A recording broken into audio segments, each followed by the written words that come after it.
Let's explain those Badlands. That's a hell of a name.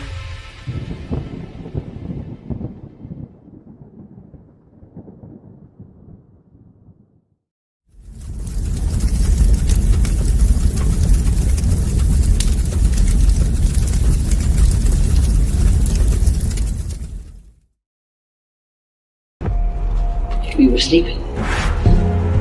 I've been sleeping. I've been turning away from a truth I wanted not to face. There is a wound that won't heal at the center of the galaxy.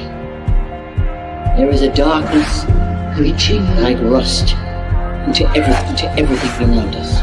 We let it grow, and now it's here. How many men have you killed, Milo? I don't know. 50? 100? Countless. Countless has a nice ring to it. And how many lives have you saved? 500,000. Population of King's Landing.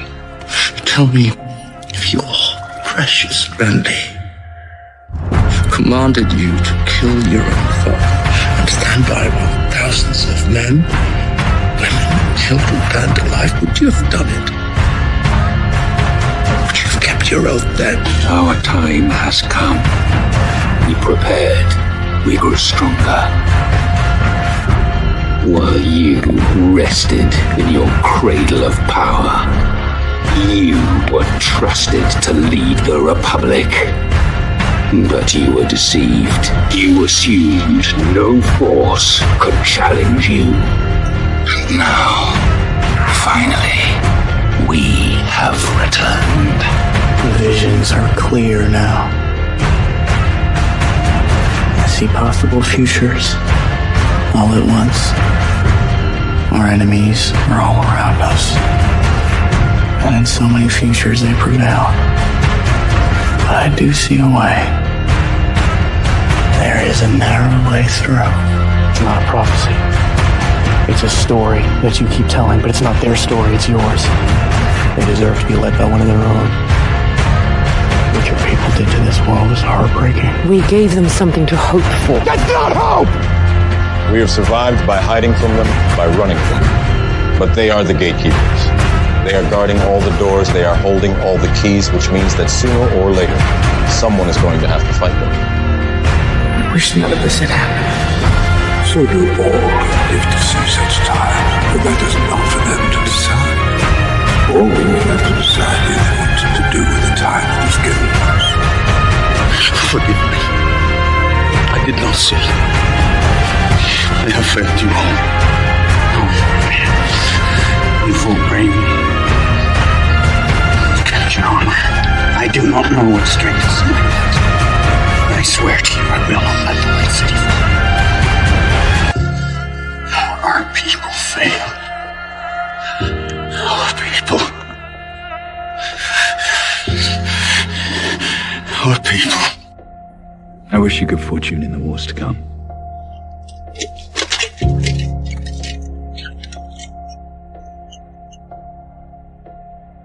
And now it begins.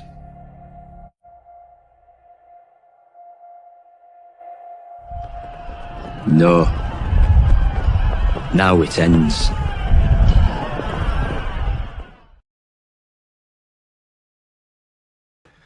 All right, people. Welcome to The Narrative. I put the call in to the boss tonight, obviously. Not John Harold. Donald Trump. He's on the ground at the game in New Orleans. I was like, listen, The Narrative doesn't really need the competition tonight. Well, nobody watches this little sporting event they've got going on. I asked them to kind of nudge the storytellers, the writers of the central narrative, to make sure the game wasn't all that compelling. Looks like it's not very compelling. Last I looked, it was 24-0, so I appreciate that. I also got to get some controversy out of the way from the jump. There were about 5, maybe even 6 people who were very upset with my complete takedown of Zach Payne at the intro of last week's episode. Just for those 5 or 6 people, I want you to know that was sarcasm. Zach and I are good friends. But apparently it got to the point where Zach even got a couple text messages from people thinking I was actually being serious for apologizing for hosting a conspiracy theorist on the podcast. If that wasn't an indicator that some people need to check on their sarcasm meters, I don't know what is. So tonight, I'm going to bring him on in a few minutes. My guest is, I'm going to bring the temperature down. He's probably the least opinionated person at Badlands. As far as I'm aware, there's no controversy in anything he's ever said. I don't think there'll be any controversy tonight. I just thought it was good for everybody to lower the temperature, and that's why I'm bringing this guest on tonight. We're going to talk about, I named this episode Bread and Circus. Obviously, it's great that it's on Super Bowl night, and this is the person who popped into my mind when the words Bread and Circus entered my mind. But before I get to him, I want to thank the sponsor of tonight's episode, who I've been told directly, Dr. Northrup, is a fan of this show, is a big fan of what we do on Badlands Media, and our favorite kind of sponsors are the ones who actually engage with the content, know what we're doing, know who we are, and are supporting it. We hope you support them as well. So tonight's episode is brought to you in part by Amada Life. In 2013, I was one of the Reader's Digest 100 Most Trusted People in America, and now I am one of the 12 Disinformation Dozen. I am Dr. Christiane Northrup, and I came up with this supplement, Pararia Mirifica Plus.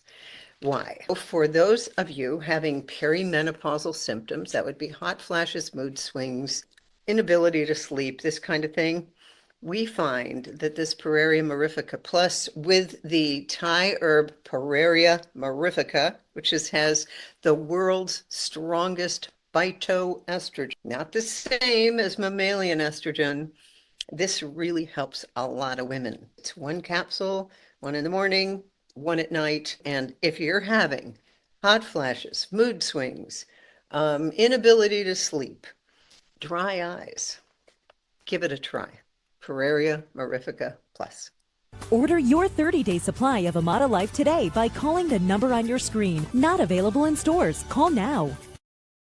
So thank you once more to Dr. Northrup and Amada Life. Go to badlandsmedia.tv/Amada Life to check out her product. And she's been with me the whole month, I think, for like 3 weeks straight or something like that. Really appreciate it. So for tonight's show, we're going to get to the bottom of what is real, what is fake, whether or not there's a difference between the two in everything out of the last 4 years of the InfoWar is what we're going to do. So without further ado, the guest of tonight's show also has the power to bring himself in and out of streams, just like I do. So I'll let him do his own honors, and that is Patrick Gunnels. And here I am. Hi. How you doing, Patrick? How's the office coming along, the streaming office? I look sort of like I'm on a spaceship, except the corner can't take any more because I don't have enough width to my wall. So this isn't lining up just right, but I need the webcam to be right there for other reasons, namely the arrangements on the desk. So it's a work in progress. I'm still a little echoey, and the horrifying fluorescent light above me is doing its very best to make me look like I'm 142 years old. But sound is what really matters because it's what we say. And then lighting is coming next. Zach Payne made some really good suggestions on what lighting I should get. Speaking of Zach Payne, this is my first time to catch your intro, Burning Bright. And when you were telling your story about the sarcastic intro for Zach Payne, I was kind of jarred because when you said, for those of you who didn't know that was sarcasm, and I was expecting you to say, you're gay. Right, I know. Professional conversion therapy from being so gay. But instead you said, well, I was nicer than I planned to be. I was nice like, as fuck. Yeah. For anybody who is not aware, which would be everybody, one of the things Patrick says most often in response to me or in relation to me is calling me hopelessly Irish, which is absolutely true. But I also get that in chat, I know that the vast majority of people knew that I was just fucking around. But there are it's hard to tell. One of the weirdest things about all this streaming stuff we do is it can be very difficult to tell when you're being trolled as part of an op, which shockingly does happen, Or there are occasionally those real listeners who are like, I can't believe I thought you were friends with Zachary. You just had him on your show. How could you possibly have insulted him?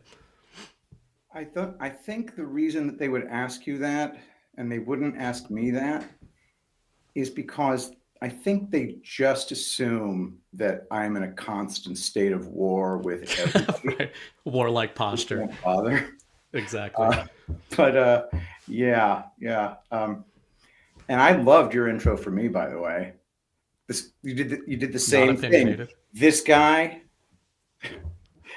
he doesn't cause any controversy whatsoever. Nope. As I push my flat Earth craziness. So yeah, and you know, I told Patrick before the show, you know, as I have been saying for the last few weeks, anybody who's been watching the show knows that the rubric I lay out is just something that we can destroy, but it settles the nerves knowing I've got something there.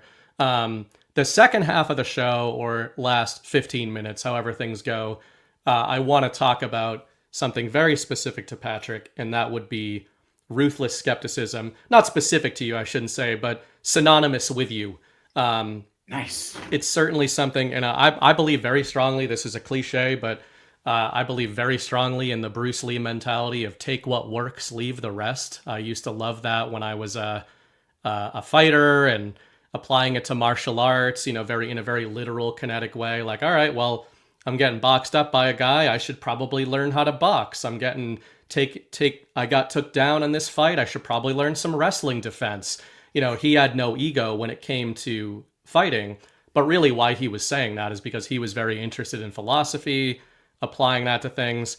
And for me, in the info war, and especially this kind of cadre we've got at Badlands, one of my favorite things about it is maybe we're all generalists in some way. Like we're interested in basically everything in the info war, but we also each kind of are calibrated in very specific ways that we hit things. And while some people get upset about that, if they're not calibrated the same way, I love it because I like kind of getting that Swiss Army knife sifting that somebody super specialized or calibrated in a certain way is going to see a deployment that I'm looking at and being like, oh, this is what the DOGE deployment means. And then I hear Patrick say something that sometimes is the total opposite. And then sometimes I'll dismiss it and be like, I don't agree with that at all. Other times it's like a puzzle piece or a Jenga piece being pulled out of a theory I've assembled that can be dangerous to assemble your theories and never have that other calibration applied to it. So that's why I like the variety. Oh, certainly so. We have to be constantly challenged at all times, and also be willing to admit when we're wrong, because we're going to get a lot wrong in a world where the entire battlefield is deception. Exactly. And I want to talk about that. Nobody's immune to deception. People can be deceived. All people can be deceived, no matter how discerning they are. Yep. Well, and that's actually, and I want to get deeper into that on a general level in the second half of the show, but it also applies to the first half. So I usually do the story right now, then we're going to do theme and thesis later on. Again, theme and thesis is going to be ruthless skepticism. The first half of the show, I named it Bread and Circus. DOGE is top of mind. I think we're mostly going to talk about the DOGE narrative. But, you know, given that it's Super Bowl night, whether or not you've watched any of tonight's Super Bowl, that would probably be the thing you would think of, I think, with when it comes to bread and circus in modern American society. And as my mind does, it wanders weird pathways. And I found myself thinking earlier today, with Donald Trump being at the Super Bowl, and it's this big event, and we've been so burned, like you just said, we've been deceived, we've been lied to about so many different things by the system. That includes sports, it includes media, entertainment, etc. But now we're entering this hopefully golden age kind of era, and I think some of us are gonna have some trouble. It's almost like we've never seen actual winning, and we're hesitant at things that appear as winning. So a roundabout way of saying, I'm wondering what you think about, before we get into DOGE, like when you see an event like the Super Bowl, that's this mass American cultural thing, it would be really nice to feel like we could just watch that and not be worrying about all the subversion and everything that we've been worrying about for years. But I'm wondering if you think we're entering an era where we're going to see kind of a rehabilitation of those kind of cultural things, or if you're of the mindset of kind of leaving a lot of that stuff behind and moving forward into something different, the way our culture looks, if that makes sense. Well, the culture is going to be the culture, and a radical shift in culture will still have a lot of the elements of the old culture incorporated into it. So I don't really make too much of a distinction between reforming the existing culture or leaving it behind and creating a new one. We will be simultaneously doing both in a continuous manner. Right. But I do think we will see a whole bunch of well-known institutions be left behind. Yeah. We're in an era at this time, and we're going to leave behind this. I'm just talking about in the narrative. Yeah. So checking out the what's real and what's not thing, I do that a lot. But as best I can tell, what we see here today is a time when the narrative and culture itself and politics itself can all change in extremely fundamental ways, more fundamental than I think even I ever dreamed of. I thought of the abolition of massive swaths of the federal Leviathan as a pipe dream. And until I heard Donald Trump say, "We're doing it, guys," I've got this absolute killer of a billionaire who's going to go in there with his flaming sword and he's going to begin cutting swaths across the friggin' bureaucracy. And everything changed. We can affect the world, and we can affect change that we never thought possible. And I think it's happening. I mean, I just saw on Twitter, I don't know if this is right, but Elon Musk apparently told somebody, well, guess what? The Department of Education does not exist anymore. I saw people debunking that. Already? Okay.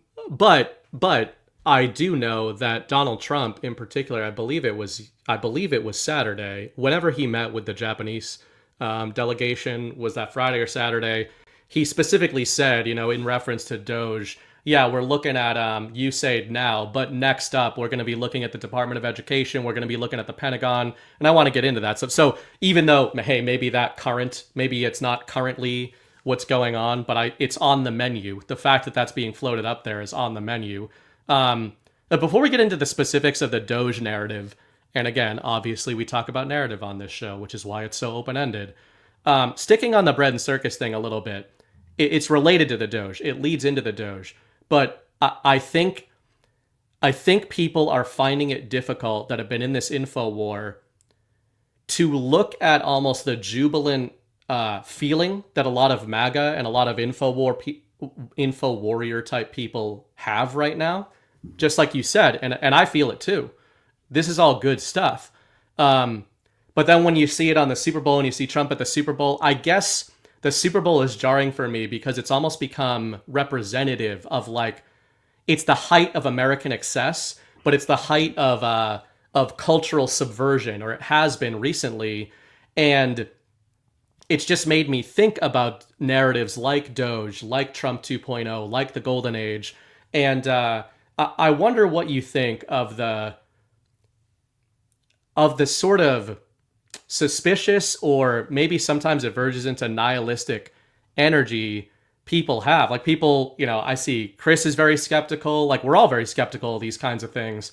And I think that that's good. It's what got us to this whole dance. It's what makes sure we don't get tricked again. But do you think there's a point where the winning becomes so obvious, I guess, that we aren't so worried about how much of this is real, right? Like, it's almost like we're constantly waiting, like we've been abused so much by the system and by the narrative that we're like, I don't know if I believe this, like, let's wait and see. Or do you think that we're just seeing like, hey, we're full speed ahead into this era of incredible winning, and that's why we went through the Biden term. Now it's time for nonstop winning. Or do you think that there's still somewhat of a maze to navigate in terms of that? Even after this spectacular win, we have a murderous battle ahead of us. So I don't look at this as saying this is too good to be true. I realize that they're not just going to roll over and play dead. Something's coming. It's coming possibly from them, possibly from us. We don't know. But this is a fight for control over God's known realm. This is a fight that people will not give up. You have to make them stop. Right. So everything that we see, we still see some cultural control in the narrative. Okay. Now I fully accept the possibility that this has all been accomplished years ago and it's being rolled out to us. But for the purposes of this discussion, I will, with that caveat in mind, in this narrative, I think it's safe to say that we have an enemy whose very existence is now being threatened, or at least they're behaving that way. We are seeing extra constitutional madness from the judiciary, indicating they're willing to go the distance on this shit because the ruling itself was comical. Right. Anybody who went to law school and then everyone else who is not a concussion victim could read that and say, there is no appeal to anything in the law in this so-called lawful ruling. Let's get into that. I want to show people if they haven't, because Patrick, I asked him what he was most interested in this DOGE narrative, and we'll get into a lot of different stuff, but this is a really interesting one. As a concussion victim, a multi-time concussion victim, I can confirm that I too understood most of what's going on here. So we've got, obviously we had the report come out this weekend, I think, that this judge, what's their name? Something. Judge Engelmeyer. Paul Engelmeyer, he blocked DOGE from having access to Treasury records, U.S. Treasury records, essentially. And now this is the latest update on this. Musk has called for an impeachment of the Obama-appointed judge who blocked DOGE access at the Treasury. I mean, we can get into that, but early on, impeachment is a nasty letter. Yeah, that's what impeachment is. Fine, fucking impeach a judge. You still have to get 2/3 of the Senate. That never happens. So stop talking about impeachment unless you are interested in telling the world you are interested in sending strongly worded letters. Yeah. So go through. It's not just that we've got this deep state judge, blocking some activity there. Patrick had sent me, earlier, I think it was yesterday, specifically, what was it? The Marbury versus Madison, the writ of mandamus. I don't know if those two are specifically related to this, but if you just want to explain to people, what was it about? Yeah. So what is it about the fact that this judge blocked DOGE separate from this specific deployment right now? Hey, we don't like the judge. We don't like what they're doing. Patrick is more interested in the story right now is that this judge, as far as I understand it, he basically, he essentially circumvented the powers of Scott Bessent, who we're told is the Treasury Secretary, and just went in here and made a move to defend the Treasury that basically curtails the authority of the executive branch with no process, right? Like that's kind of what's going on here, but you have a better way, I'm sure, of fleshing that out. Sure.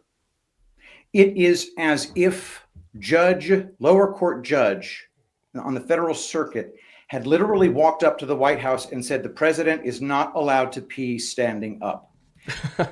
His authority is exactly that arbitrary in this case. There has been no appeal made to any law. Simply says that the people being put in a position to be able to view this information have not been properly vetted by the proper channels. When the Constitution is explicit, that's a president's decision, not yours, Judge. And this is not a controversial matter. This is a matter of simply reading the text. So it could stand, because and the nearest analog to this, in my opinion, is what the DC court did in the case of General Michael Flynn, when the U.S. government under William Barr, the DOJ, said, look, we don't want to pursue charges anymore. And the judge said, no, I'm not going to let you do that. You can't dismiss this. I'm bringing in a friend of the court, and I'm going to have him make this argument, and then I'll decide whether or not you can drop these charges. And by the way, you can't drop these charges. Right. And so this is such a lawless thing to do, to act as prosecutor when you are the judge. It is beyond the pale. And it was, and so that's when Sidney Powell brought in a writ of mandamus. She requested a writ of mandamus, which requires that a judge hear it, or a panel of judges hear it, and decide whether or not Judge Sullivan, in this case, was wildly outside of his authority, and you are reversing him swiftly. And what's the mechanism through that? It goes to a separate panel of judges that are essentially judging that specific action that that other judge made, right? Yes. So Sidney Powell goes to the appeals court, a panel of 3, one Trump appointee. I don't remember the exact makeup. There was one Trump appointee. Mm-hmm. And Sidney Powell went to them and said, look, he doesn't have the power to do this. DOJ is taking away, the executive branch brings charges, not Judge Sullivan, not the freaking judicial branch. Right. Judges can't act as prosecutors ever. It's just elementary. And it went to a panel of 3, and they agreed with Sidney Powell. And they said, we are ordering the judge to reverse this and let you drop the charges. And Sullivan said, fuck that.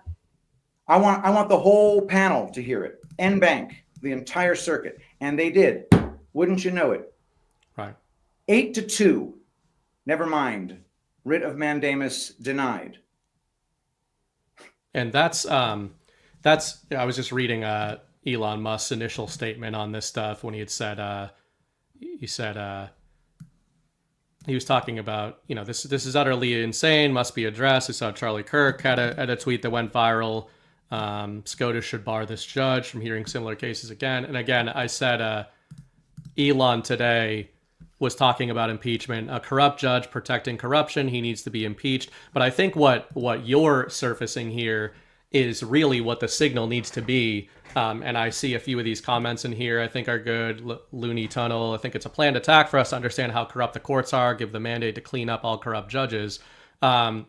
I think that maybe that's part of it, but more to Patrick's point, I think what you're hitting on is the process, right? It's like we too often, because we're humans and because we think narratively, I often say in my writing, what is the key driver of a narrative? It's characters, right? We imprint positively and negatively by looking at names, by looking at characters. In this case, we're looking at Judge Engelmeyer, right?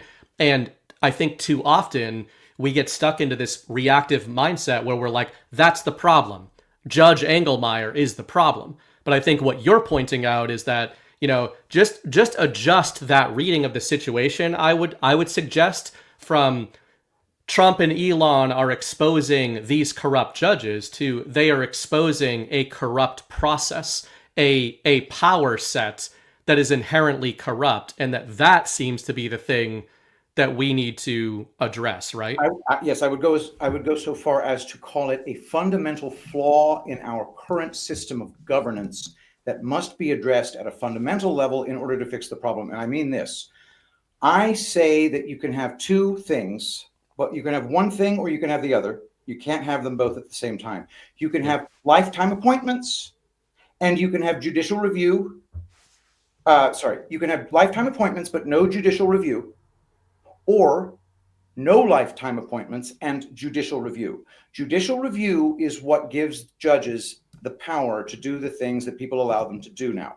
In 1803, in the case of Marbury versus Madison, we were in the middle of a changeover between John Adams, who was a Federalist, the political party of the Federalists, and a changeover to the new president who had won his election, Thomas Jefferson, who was a Democrat Republican, the opposing political party of the time.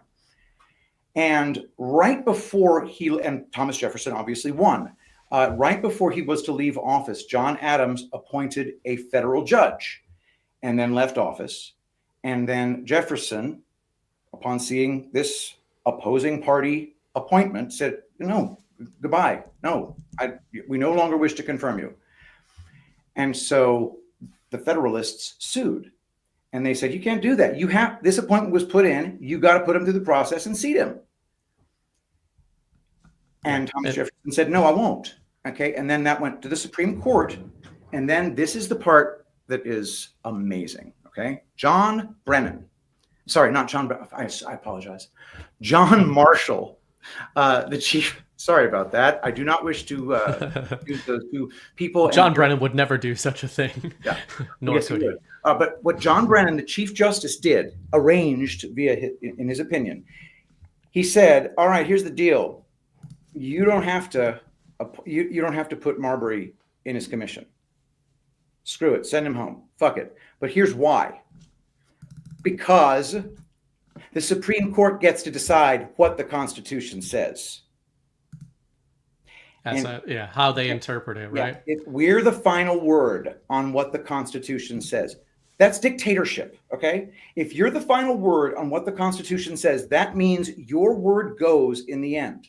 And this is a problem, in my opinion. I don't think you can allow them, at least if you're going to have this, they better be accountable to the people. But they're not. They're lifetime appointments. So it produces a degenerate oligarchy of creeps in black robes, and it has to be fixed at a fundamental level. None of this, oh my gosh, you don't believe in the rule of law because you don't accept this judge as your priest, right, as your intercessor for the deity. No, that can't be allowed to continue. It is an intolerable system of government, and I think it's fundamental. You know, it reminds me when you just said that last part, like the priest thing. For some reason, Anthony Fauci jumped into my mind. I know you're no fan of the science. Chris and I often talk about on Story Hour, like it's the new religion. That's not a new take. Scientism, right? Materialism, as Chris often says. There's scientism. There's scientity, which is another word that we like to use to make fun of these idiots and grifters. Yep. I don't remember the other ones, but because I represent science. Right. But that's a similar thing where I remember one of the more mind-blowing things I learned during COVID about my fellow man was how little they understood. You know, I've played it 2 weeks in a row, so I'm not going to play it again. But the Game of Thrones clip, Patrick is a connoisseur of genre fiction like I am. We both want to resuscitate genre fiction. I want to talk about that in the second half of the show too. Yeah, hell yeah. But because it is important. But you know, I always play the power is power scene from Game of Thrones season 1, where you've got Cersei and Littlefinger, right? And you guys in the audience know what I'm talking about now. But during COVID, speaking of just like priesthood and these powers, these ridiculous powers, Massachusetts is at one point, the governor, I think it was Charlie Baker at the time, a Republican, he had issued a mandate out for outdoors. Like he'd issued the mandate for indoor masking. Then he issued a mandate for outdoor masking. And Mrs. Bright can tell you, I had a confrontation over this with some maskie near where I live, and I almost tore that guy to shreds. Luckily, did not go to prison, did not get into an altercation because he pretty much ran away. But what was jarring to me about the exchange, the long and short of it is I wasn't wearing a mask outside. He was wearing a mask. He thought I should be wearing a mask outside, and I told him exactly what I thought of that. And maybe that's sort impressive of to do that in Massachusetts, I think is ballsier than for me to do it here in Texas. Yeah, and like I've said that before, and you know, me and Brad, 2 weeks ago, Brad was on the show, and he was New Jersey. But I have learned as I've gotten older, besides the fact that I boxed and all that, there is a difference I've learned of the rest of the country where like, no, if you say that if you say things in the East Coast, like you really actually might just get physically assaulted.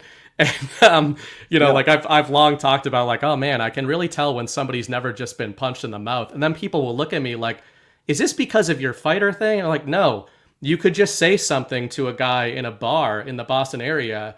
And if he doesn't like it, like he'll just hit you. I mean, probably less now than 30 years ago, but certainly there's still some of that DNA in there. There's this nation of people called the Irish. Yes. And they will fucking destroy your face for nothing. Yeah. What was shocking about this particular guy is that I was standing outside of a pizza shop with my very large wolf-looking dog And this very diminutive man driving a Prius, and that's not just because it makes the story funnier. He actually was driving a Prius. He was staring at me as Mrs. Bright was in the pizza parlor getting our pizza. And she put a mask on to go in, and I was like, I'm not going to do that, so I'll compromise, and I will no longer go into business establishments as long as this shit's going on. So I was standing outside, right? And the guy's like staring at me, and I was like, can I help you? What are you looking at? Thought he was like, oh, you have a nice dog. And he said, I couldn't help but notice that you're not wearing a mask. And I just said, you're really fucking observant, aren't you? And like took a step toward him. And he like scrambled into his car. Mrs. Wright sees it. But yeah, I felt violent in that moment. And that was all to say, the reason I thought of it was, besides the fact that we think that era was crazy, let's get rid of that. Let's get rid of whether or not we think it was real or fake. I think it was all fake. I think it was all a narrative. But what shocked people is that guy wasn't shocked that I wasn't afraid of the fake virus.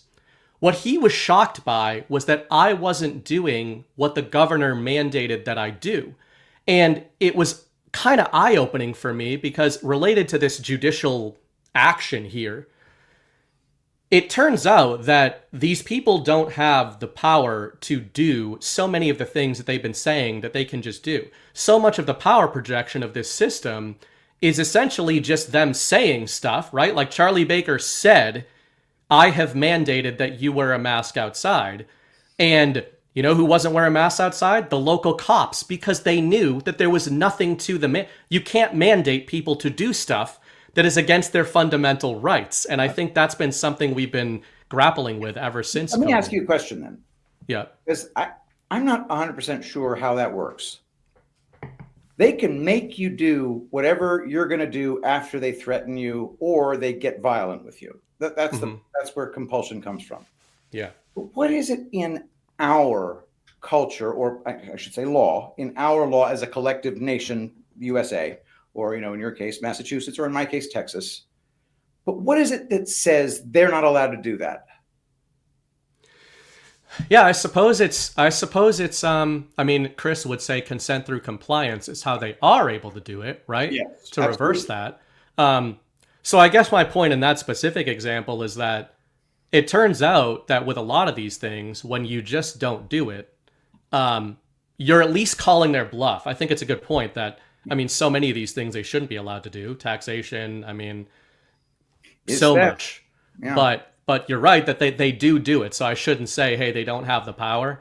But I guess maybe on a positive note, that era started to lay bare what the system was willing to call our bluff on, or what the people were willing to call the bluff on, right? And I think that masking was one of those big things. Like, hey, do this. I've signed this thing that says you have to do it.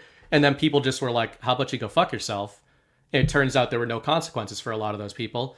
And yet, there were consequences for people losing their jobs and everything. But even a lot of them are they're getting sued, and it's power projection. That is one of those key things of this era. I was on an Indian reservation for a brief moment at a casino. I'm pretty sure if I had persisted there, I would have ended up in jail. Yeah. They were telling me, just get the hell out of our casino.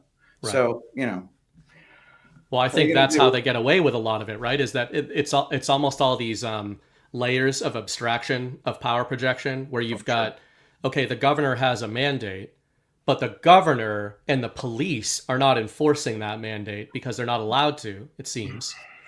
But then a business establishment, to your point, if I was told to leave a business establishment, I would leave it. But in my mind, the rationale was technically this business owner can tell me to get out of his business establishment. I think. I did not. I stopped feeling that way, actually. So from a purely philosophical perspective, what I was trying to do at the Indian casino was to tell them, you have no right to tell me to put on a mask. And it's a public place. You have no right to do this. And I got surrounded by cops. And they gave me one last chance, and I took it. I fucked off. Yeah. But it's just what they can make you do. Right.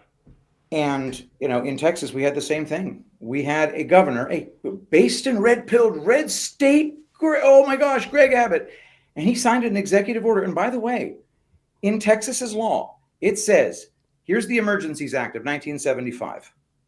And in this Emergencies Act, if the governor declares an emergency, his executive orders gain the force of law. Can you fucking believe that shit? Yep. So anyway, he signed that executive order, and then I started going to the cops, and the cops said, we're not enforcing this. I will not enforce shit. And then the friggin' chief of police in the Houston area came out and said, I'm not enforcing this. This is bullshit. I'm not signing up to, and I'm not going to have any of my officers try to enforce putting on masks. But you still got to put them on. Stay safe, peeps. Yeah. It was amazing in Texas. We were given the green light. Don't comply by our own police. Yep. I feel very blessed to live in a place that's like that. Yeah. But that can change overnight once they buy out the police. Well, that brings me back. If we bring it back to the judicial conversation and a lot of the DOGE stuff, one of the questions I'd written down, or one of the open points of discussion about DOGE, about Trump 2.0, a lot of this stuff, especially when you bring up the example of an act, like an authority signing an act. I mean, there's executive orders, there's this and that. So much of what we're talking about these days are these conversations over who has the authority to do what, especially when it comes to the government. And ultimately, the reason I always think of that Game of Thrones scene, ultimately, as you said earlier, it's whoever has the, in the end, violent power projection capabilities, or before that, the narrative power, they can convince people to do things. I guess to spin this into the MAGA conversation or the DOGE conversation, it's already in my mind. I think we're getting these big wins. We're getting these big, like, feel-good things. I think they're all great, etc. But the question becomes, how do we make sure, like, people are like, oh, we're fixing everything, right? I'll see this sentiment a lot. Like, we're cleaning out the route, we're cleaning out the race. I agree with that. I think it's all great. I think it will have a lasting period of positive effects. You can't just, as the deep state, reassemble that whole system, right, overnight. But it begs the question, if the Constitution protected us from the administrative state being erected in the first place, it never would have been erected in the first place, right? And I think we can get a little frustrated sometimes when we're hearing the constant allusions to, we got to go back to the Constitution, we got to go back to the Constitution. Okay, sure, fine, I agree with that. But there's a reason Chris talks about the Articles of Confederation, and even besides that, at a certain point, I think we're being forced to reckon with the truth that at the end of the day, these are Band-Aids, right? Like, Trump might do a lot of great stuff. He might roll back a lot of our society and government back to the Constitution, right? But how do we stop it? How do we stop a deep state from just slowly layering this administrative state back over it and encroaching on our rights with, as you lay out, some of these court's decisions, and then we're setting precedent, and then the judicial branch is essentially interpreting our rights how they want to interpret them. What's your long-term view, optimist or not, about essentially preventing that abuse in the future? Because I don't think that rolling back regulations is the way to do that. Agreed. But bear in mind, Donald Trump has been president for, 20 days? Yeah. And he's come in with his executive orders, and he is laying waste to stuff for now. But you're right. The only way, if you want to do it within the system, is, okay, fine. You got Trump as your president. Sorry, in 2026, you have to get the Trump Congress, meaning you need a Congress full of friggin' Trumps. Yeah. So primary season had better be friggin' wild, guys, and you better have fixed all your election fraud by then too. Because they can rig No, it's fixed, Patrick. Dude, you know how much easier it is to rig a primary than it is to rig a general election? Nobody's fucking watching. All the candidates are obscure. Nobody can tell what's going on. There's a million different elections. Yep. You can rig that so friggin' easy, and that's what they do. You think Greg Abbott actually won the primary for governor in 2022? No, he got primaried by like 4 different major candidates who were trying to get that guy to go because we all fucking hated him. And then what happened in the results?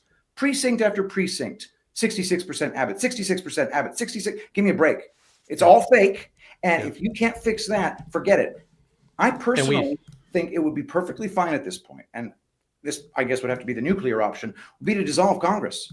These elections are fake. Not a single one of you was elected reasonable. We don't have a legislative branch right now. That would be a valid thing to say. And then you use the military to shut that down, and you friggin' run the elections again through the military and hope to God the military has figured out a way to run an election that doesn't get friggin' rigged. I think that's a great way to lay it out. And that brings me to, when I ask these questions, and they're open-ended, of like, how do we make sure that this actually matters?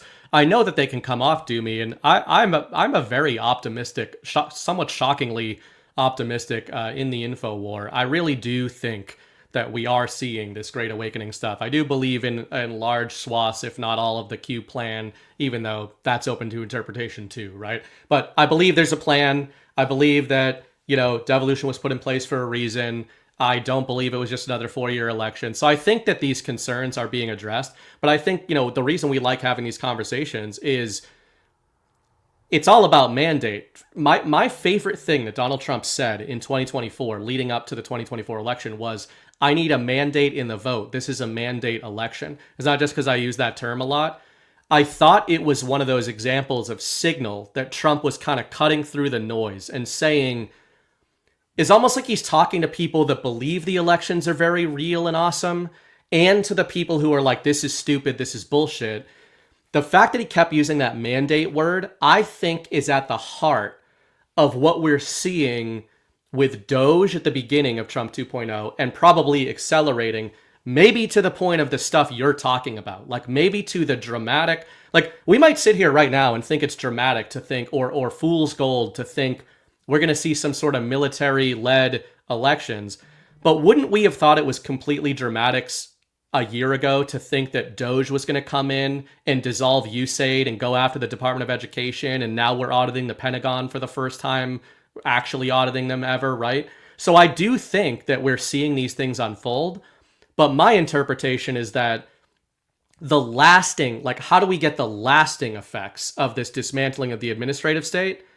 I think it's that mandate word. I think part of the DOGE thing is just showing people, like, look at what these fuckers were doing right under your noses, to the point where, like, they could dismantle this stuff with the stroke of a pen, right, Patrick? Like, Trump could dismantle this stuff overnight with the stroke of a pen. It seems almost like he has done that, right?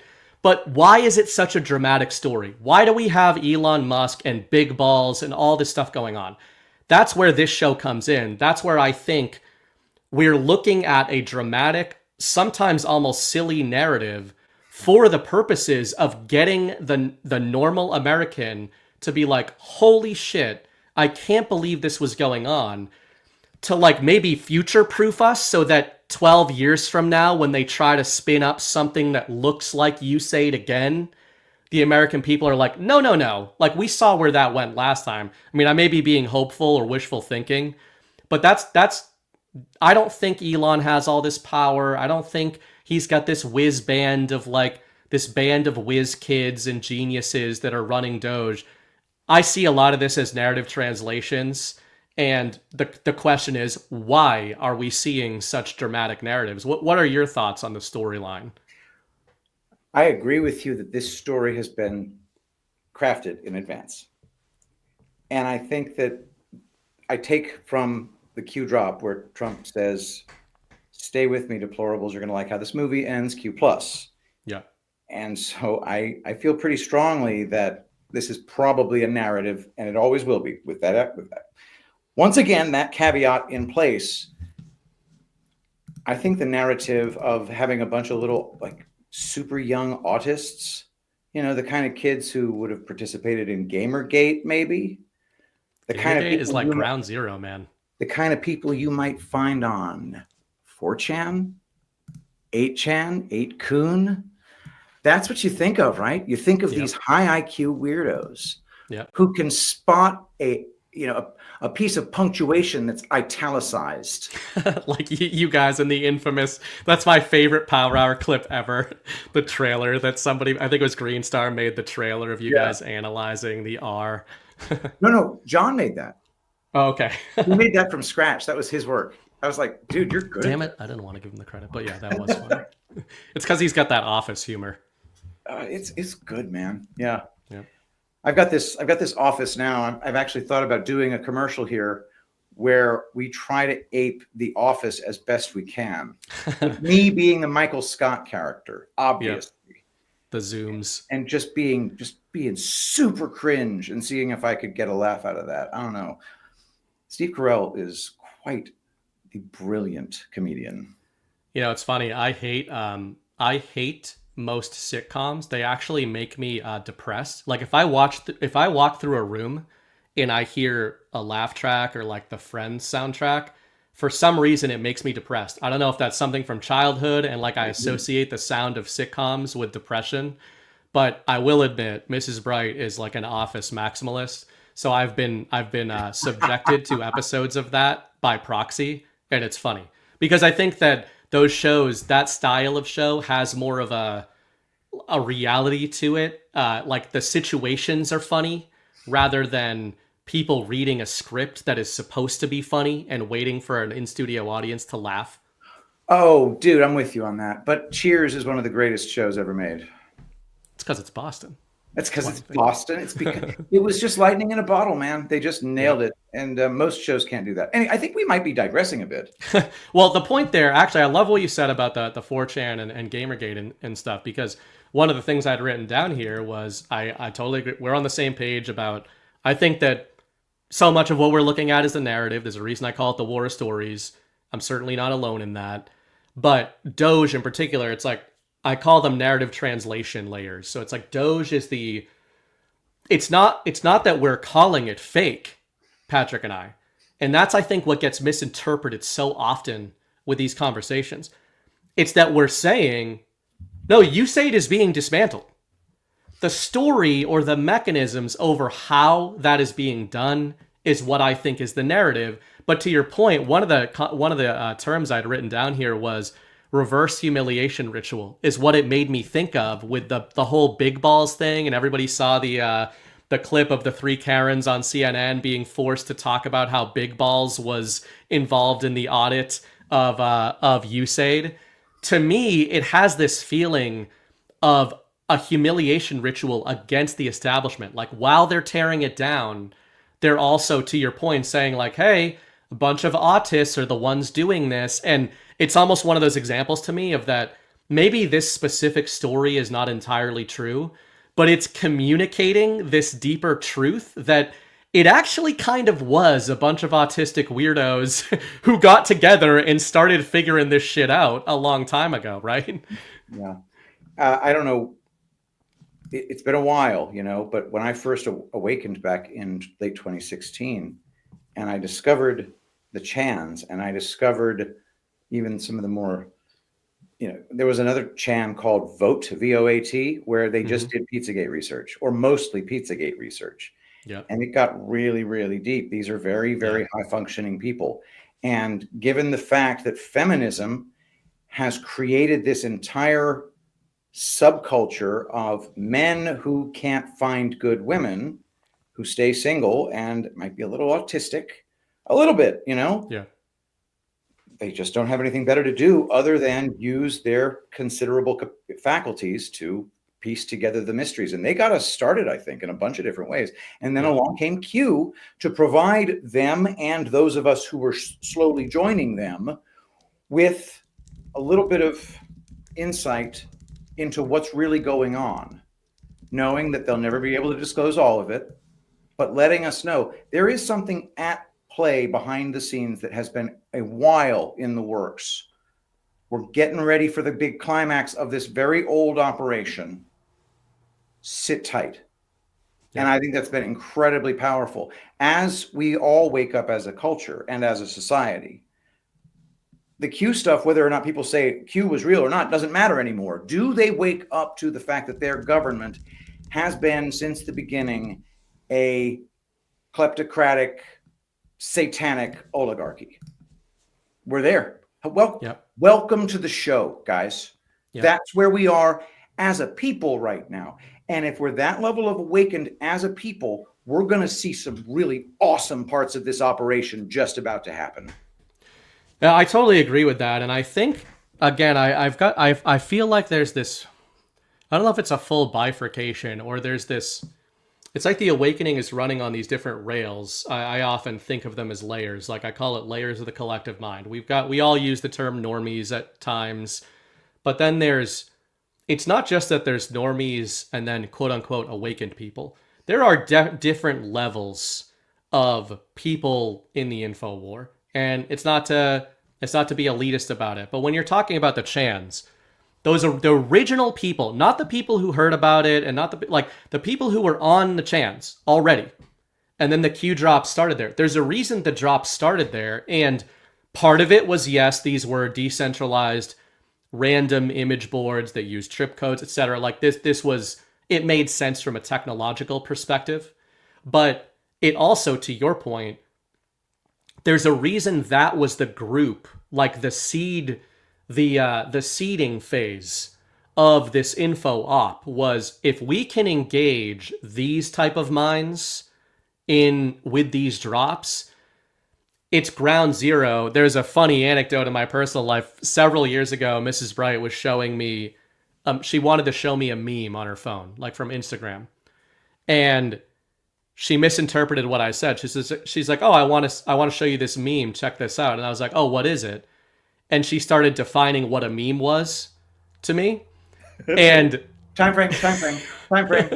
Oh man, probably like 7 years ago or something. Okay. All right. So yeah, probably like that 2016, 17 era. Early enough. And I said, it reminded me of the Narnia quote, "Do not cite the deep magic to me, witch. I was there when it was written." I love that line. But I was explaining to her how, like, a lot of people, memes, the idea of memes filtered up into Facebook and Instagram and Twitter and things like that. But they came from the Chans. Like, this is where these things were born. This is where this kind of internet humor and decentralization was born. And I think of that with the awakening movement. And I think part of the reason that sometimes, well, I use the word we liberally, like maybe it's me, maybe it's Chris, maybe it's John, whoever it is, maybe it's you, can sometimes look at the reactions to things as almost being naively positive, even though we're optimistic. They're like, "Oh, see, we're watching a movie. This is the way it is." And it's like, okay, you may be right, but the reason people that were on the Chans think it's a movie is a totally different reason than normie MAGA thinks it's a movie, if that makes sense. Like I've often said, there were a lot of people that voted for Donald Trump entirely by accident because he had an R next to his name. They liked the cut of his jib and they voted for him. And I think what we're looking for at times is like, we're hopeful that this awakening movement and these disclosures and these storylines are bringing more people into a fully reasoned kind of paradigm of why they're America first, why they're MAGA, not just because, hey, I happen to be a conservative and Donald Trump came around. Like, do you think that there is that bifurcation or that we are going toward that place where more and more people are understanding this stuff? Or that there's just going to be a lot of normies, even in MAGA? I was at the grocery store and I bought a Monster energy drink. This was very recent. I have bad habits, and I recognize the M is kind of vaguely, sort of, kind of looks like a 666 in Hebrew. I had Hebrew speakers tell me so. That it was kind of sort of a 666, but not quite, right. But sort of. We can see how you could interpret it that way. And I told the 16, maybe 18-year-old black girl who was my cashier at the grocery store, I said, "It's a 666 in Hebrew." She goes, "I know. We're learning something new every day." She's 19. I think we're going to be great. I think the people are going to wake up like crazy. I think 5 years from now, your opinions and my opinions will be completely mainstream. Yeah. Including flat Earth. Yeah. I mean, and that's why I am optimistic. I mean, I float those questions and I guess it's more, I I don't get upset. And some people get upset or like, oh, you're dooming, or Chris is dooming, or John is dooming when they're talking about the election systems, or they're talking about that, like tonight, I saw some tweet. I didn't watch it very closely, but I know that some people were like, this is all a Patriot takeover of the Super Bowl and everything's white hats now. And hey, maybe that's the case. But I also saw the counterpoints from people like John and Chris of going like, so what? Are we all like Hollywood's cool now and all these people are cool now? Like how quickly you pile back onto the trains, right? Like, let's not get back on the trains. Well, dude, let's make sure. Whoa, they love their football, okay? Dude, these people have a problem, okay? When you love football the way football fans love football, that's not normal. That's not natural. Yeah. That's fucking weird. So if they need a reason to get back into their football, good for them. I've watched them, and the way that they feel about football is very intense. So I don't begrudge them that at all. It's more the Super Bowl in particular. It's more the celebrities around it and the commercials and the fact that we got like Brad Pitt out here and Sam Jackson and all these people, and you know, John's posting memes. It's the Coliseum fighting. It's the real bread and circuses. Yeah, and exactly. You love your bread and circuses, man. I'm more of a friggin' Star Trek: The Next Generation for my bread and circuses, or Buffy the Vampire Slayer. Damn straight. And we're gonna get to fiction later, but that's yeah, I think I like the anecdote you made with the like the 19-year-old, because you mentioned Gamergate, and I don't think I've brought it up on this show. I have a couple years ago, but for anybody who's not aware, I really think you're onto something. That Gamergate was sort of like the percolation the germination phase of a lot of this stuff, because for anybody who's not aware of what went on here, a very surface level reading of Gamergate, this was a 2014 controversy in which it was allegations were made about a game journalist, right? Zoe Quinn, or was she the one making the allegations? I think it was. God, the one making the allegations, I think, was a Brianna Wu. Brianna Wu, that was one of them. Yep. This was essentially, I won't use the names just in case I get stuff wrong, but somebody in games journalism, when I say games, I mean video games. The video game industry is absolutely fucking massive. Orders of magnitude more massive than most Americans have any idea about. Like, the best-selling video game of a year dwarfs, literally, everything Hollywood puts out in that year. Call of Duty will make more than every movie put together in a calendar year. So that is how much the gaming industry, you know, how powerful the gaming industry is from an economic perspective, right? It's also mostly men. And it's mostly like disillusioned young men or Gen X, millennials, whatever, who are playing video games to escape the problems of the degenerate society. And what happened in 2014 with these games media journalists, they published a series of allegations, like cancel culture, right? About other people in the industry. This was before Me Too. This was like a trial run for the Me Too era. And they started basically canceling these male figures in the gaming space. One of them, whose name I don't remember, so I don't want to get it wrong.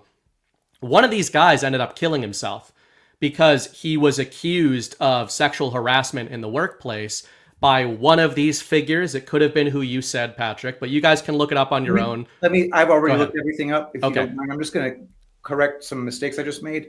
You were right. It is Zoe Quinn. Let me read you the trigger event real quick. The controversy started when a blog post by a man named Aaron Joni accused his ex-girlfriend, game developer Zoe Quinn, and by the way, to call her a game developer, very, very kind, of having relationships with journalists, aka giving them sex, implying it influenced coverage of her game Depression Quest.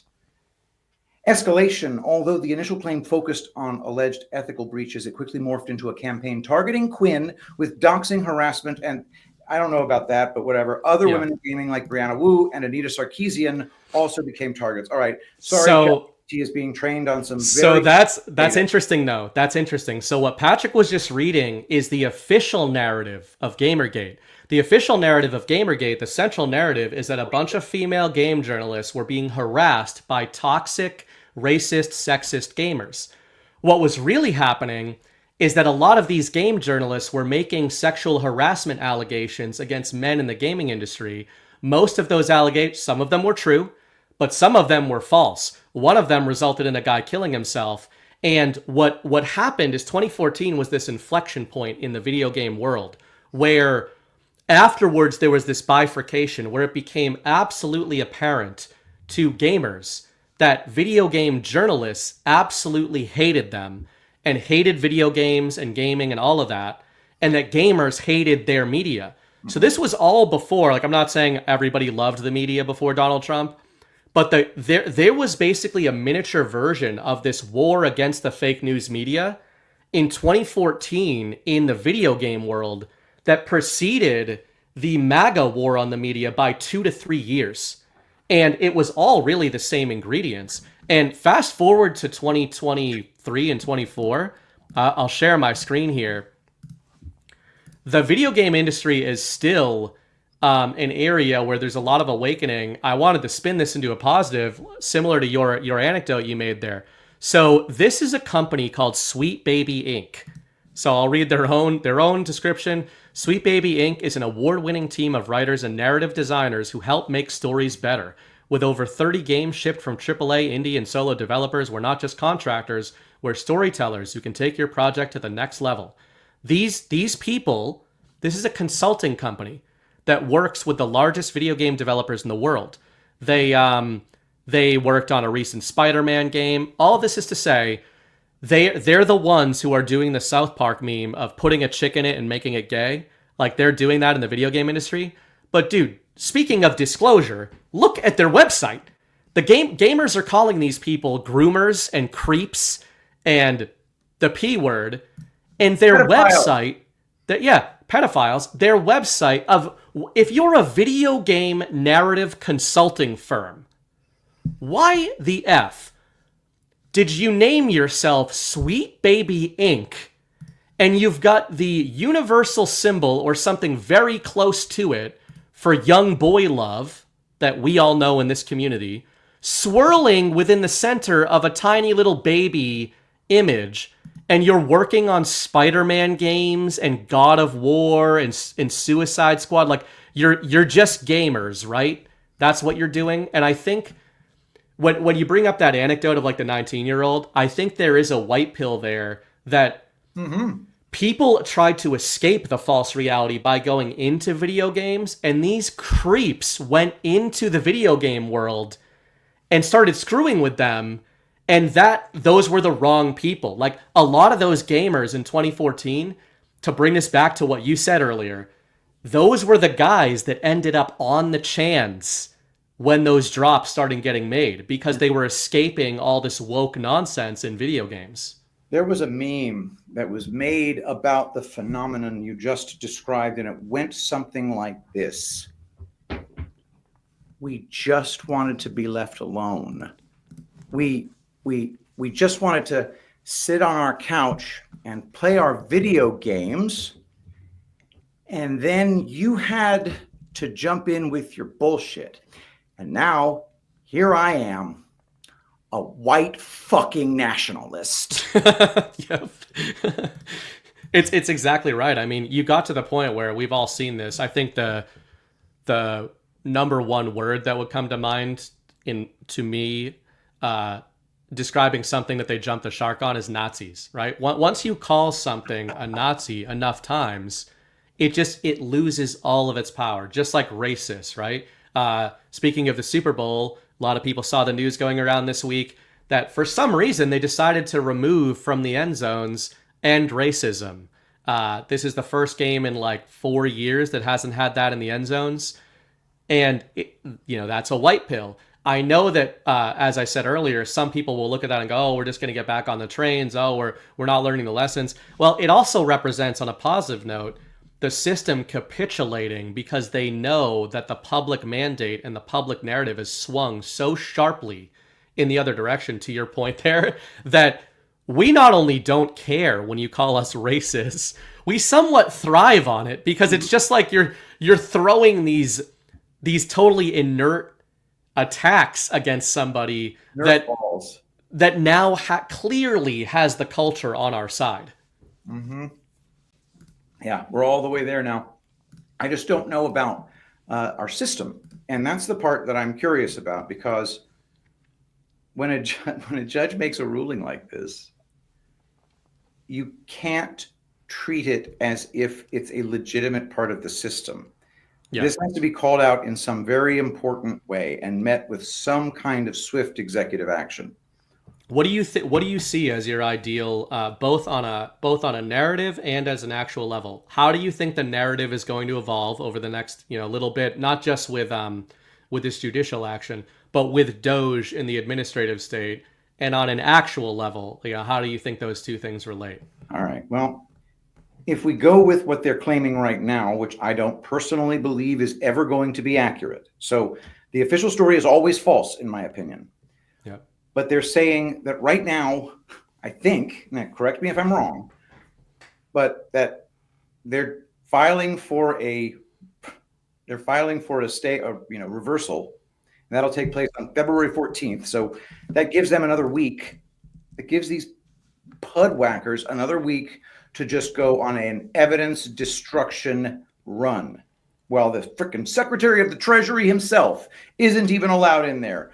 Yeah. This is so lawless, so wicked, so unacceptable. My response would be immediately send in a bunch of fucking Marines carrying their freaking weapons and tell everybody, get your hands off your computers right now and stand up and march outside right now. We're going to put some zip ties on you real quick while we secure these machines. Then we're going to figure out what we're going to do with you. I think that's how I would handle it. But you have to preserve evidence at this point. We have to know who did what to the best of our ability. I don't think that's happening. Or if it is happening, it's happening quietly. There is always the possibility that the story is completely controlled and that the media will say what the good guys want them to say. I hope.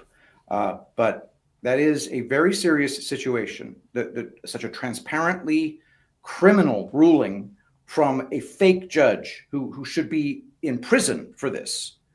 But he's aiding an ongoing conspiracy to obstruct justice and obstruct the executive branch of the United States from doing its job.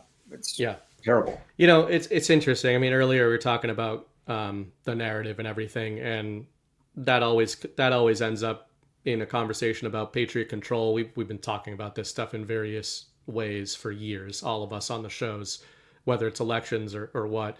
I guess in my gut, I think that I'm not going to go so far as to say every single thing we're seeing is fully controlled. I think that the enemy gets a vote, but I think that the vote is kind of how they choose to go down or how they choose to resist.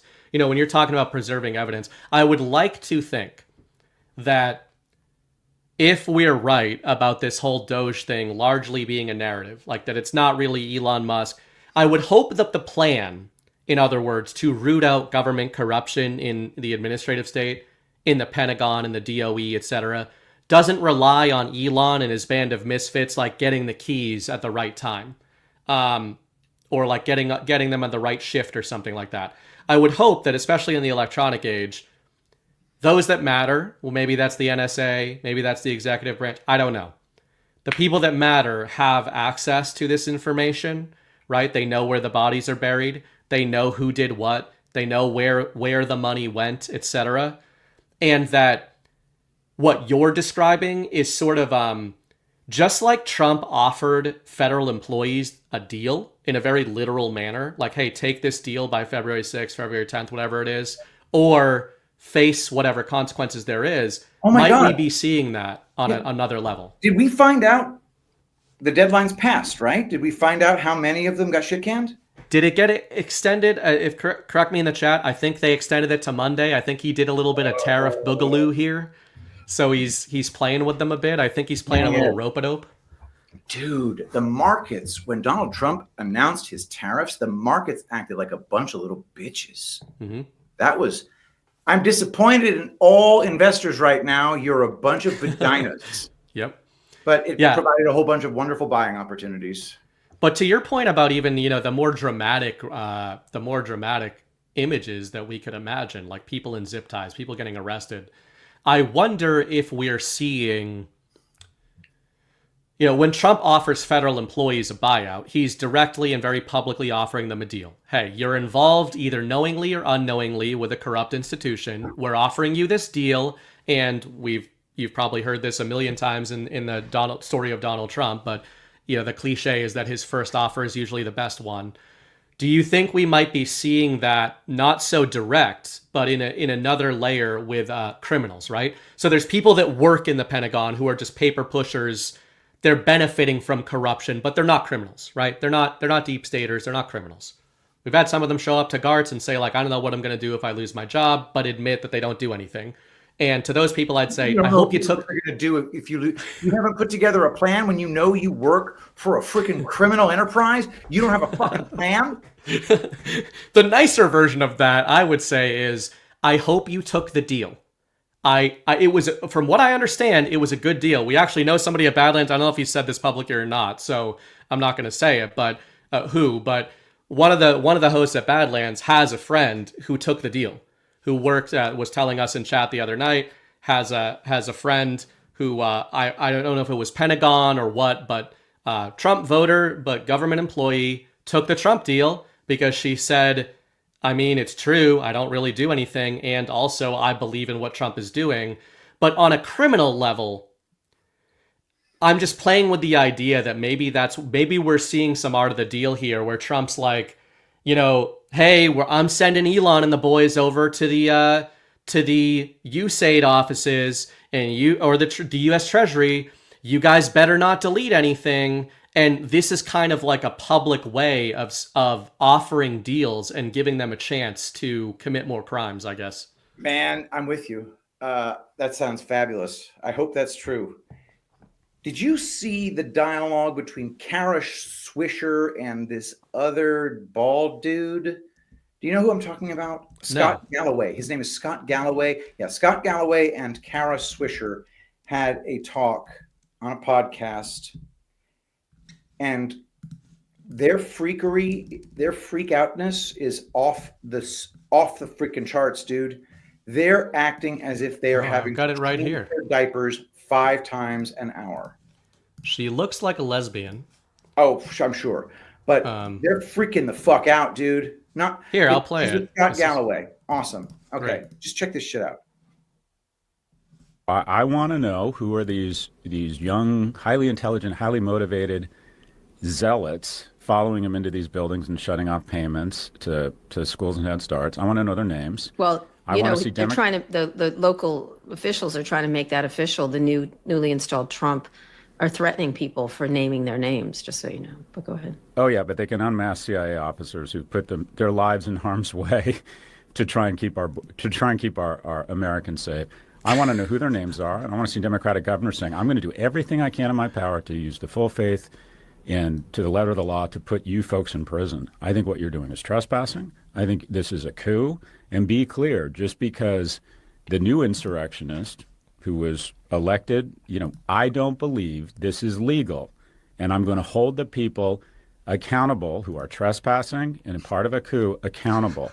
To just sit back and say this is horrible and this is unlawful, we need to go gangster here and say, look, we are not negotiating around this stuff. This is illegal. This is a coup. This is the unlawful seizure of power. We are not going to engage in these bullshit, ridiculous arguments over, you know, Gaza and Greenland. Come on, dude. I'll give you a free We are going to punch. hold the people accountable. Yeah. Here are their names. Here are their faces. A real gangster and here. We have contacted the local authorities in where these right here, kids buddy. live, these young adults. Give me your best shot. And we are going to hold them accountable. And the question is, a lot of them are like, what do we do? They're literally asking me, what do we do to stop him? I was like, I was like, you actually don't have the means to do so, because these poor people are in these agencies. And when these idiots come in, these children, these arrogant little pricks come in and say, we're going to call the federal marshals, or the president has ordered you to step aside. They kind of have to, you know, you have to be resistant and be walked out by security. And then security doesn't know which one to listen to, right? Essentially. I'd like to see all, whatever it is, 48 or 49 U.S. senators and any Republicans that want to join. I'd like to see a couple hundred members of Congress go to the fucking building where this is and demand to go in and physically stop this and let them arrest you. Okay. Go, have at it, Patrick. Your terms are acceptable. So listen, what is it? Kara Swisher? She's freaking the fuck out, man. They're scared shitless. Those are not the. Listen to the tremulousness of Scott Galloway's voice and the fact that they're in shock. Oh my God, there's nothing standing in their way. We are fucked. Man, you know what's so funny there? I mean, a couple things. Number one, the fact that, I mean, the lack of read the room on a macro level, besides the DOGE thing, to try to present CIA operatives, even to a bipartisan audience, as heroic, even to, maybe I'm giving people too much credit, but I really think that even to a lot of lefties, the CIA is not, like, my dad's a Democrat and was marching against Vietnam, and he hated the CIA in the 70s, and we hate the CIA now, and I'm just not sure that's the organization or the institution to, like, hold up as the paragon of your virtue. What they've got on their side right now are the faithful of CNN and MSNBC viewership. People who stick with those guys, they've got them. They have almost nothing else. And I think that's 30 to 35% of the population. Yeah. Overall, I think it's probably more like 20% where I live, and it's probably more like 40% where you live. Probably, yeah. But you know what? I think it is probably those percentages, which are still sizable. Yes, but I don't think, and this is anecdotal, I kind of use Canadians, since I interact with a lot of them, as like my bellwether of where, I won't use the word liberal because it's not the right word to use for them. If anything, my Canadian family members by marriage may be, they may lean fiscally conservative, like they're white collar. My family was blue collar liberals. They're more like white collar business people, city people. But they're system thinkers. That's how I have grown to think of them. They're looking for authority, right? And during COVID, it was like Anthony Fauci is the authority. The science is the authority. Right now, it's the system is the authority. It's the red chyron on the screen is the authority. But what's interesting is that even though they might still have those percentages that you point out, I've noticed a defeatist, almost like a resignation to them, where they've at least acknowledged that the rhetoric that is coming out of these systems is kind of ridiculous. Like they're kind of embarrassed by it. That's been my experience anecdotally. They might still cheer when CNN does a panel taking down Donald Trump, but I think they cringe when they talk about J6 and insurrectionists and everybody's a Nazi and this is the Third Reich, because I think that they know now that the public, we've known this for a while, but they know after November that they are the minority now. So it kind of gives them a mental choice. If you're one of those system thinkers, you either have to admit that at the very least, these people have been exaggerating everything they've been telling you for years, or that you really are surrounded by extremists, including in your family, in your neighborhood, right? And like, we may say that these people can easily believe that, but I think that a lot of them know inherently that that is not true. They know that like 55% of the country is not Nazis. I hope so. If they spend enough time thinking about it. Right. I think that large populations can be manipulated very effectively by making sure that you have a duopoly and you have one political party tell their side it's you versus the powerful interests. And then there's the other political party that tells its people it's you versus the powerful interests. And I'm here to help you fight the powerful interests. That's usually the message on both sides. And they figure out a way to deliver that message. So I think that the people who disagree with us still think that they're the good guys because they're fighting powerful interests. Trump and his billionaire friends and these wonderful public servants are trying to make sure that the little guy doesn't get stomped on. And they can still sell that to these people. It still works with a much lower number of the people, but it's effective. And it's cracking here and there. But the CNN faithful, they're a strange bunch. You know, another thing I like about that clip is actually, or reaction to it, is what you initially sang. Your terms are acceptable. Mm-hmm. That was going through my head because, you know, listening to Galloway, you know, just separating that he's defending this system.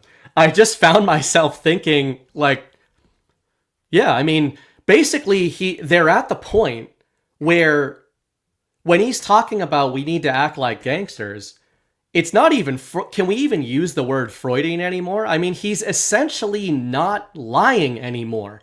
Like when they're rattled, I agree with you that they're rattled and you can tell they're rattled. But I think besides their demeanor, you can tell they're rattled because he's not talking about some sort of process response. He's not talking about necessarily obeying the rule of law. He's admitting that he wants his side to enact or enforce some sort of power to his interpretation of the law, knowing that the other side has a completely different interpretation of it. So he's at least getting to the point where he's saying, like, this is literally about who is willing to force their ideology onto the population. It just so happens that the opposing side happens to be the population that they're trying to enforce that, right? It used to be, like you said, these two sides politically, but I think the difference of Trump 2.0 is it really feels like it is the system attempting to defend itself from us, like from the American people, rather than a political party, if that makes sense. Absolutely. There's no question that things have changed in a fundamental way, at least within the narrative. To add that caveat one more time, back in 2017, once I realized, after reading the Podesta emails, and right after the presidential election, when Donald Trump won, I got into the Podesta emails. Next step, holy shit, the whole world is controlled by satanic pedophiles. Trump, let the arrests begin. You know, I became that Elmo meme. Yeah, me too. And nothing happened. And then I started hearing about the Office of Personnel Management in the White House. And then I'm watching Alex Jones, right? And he's telling us, Donald Trump's people aren't being let in because, etc. I don't know how much of what Alex was telling me was the truth, how much of it was designed to inflame me. He is an agent of something. Yep. It was definitely the Office of Personnel Management putting every single one of Donald Trump's potential hires through some polygraph and vetting and background checks and doing all of these time-honored procedures where these civil servants determine who is a danger to national security and who is not.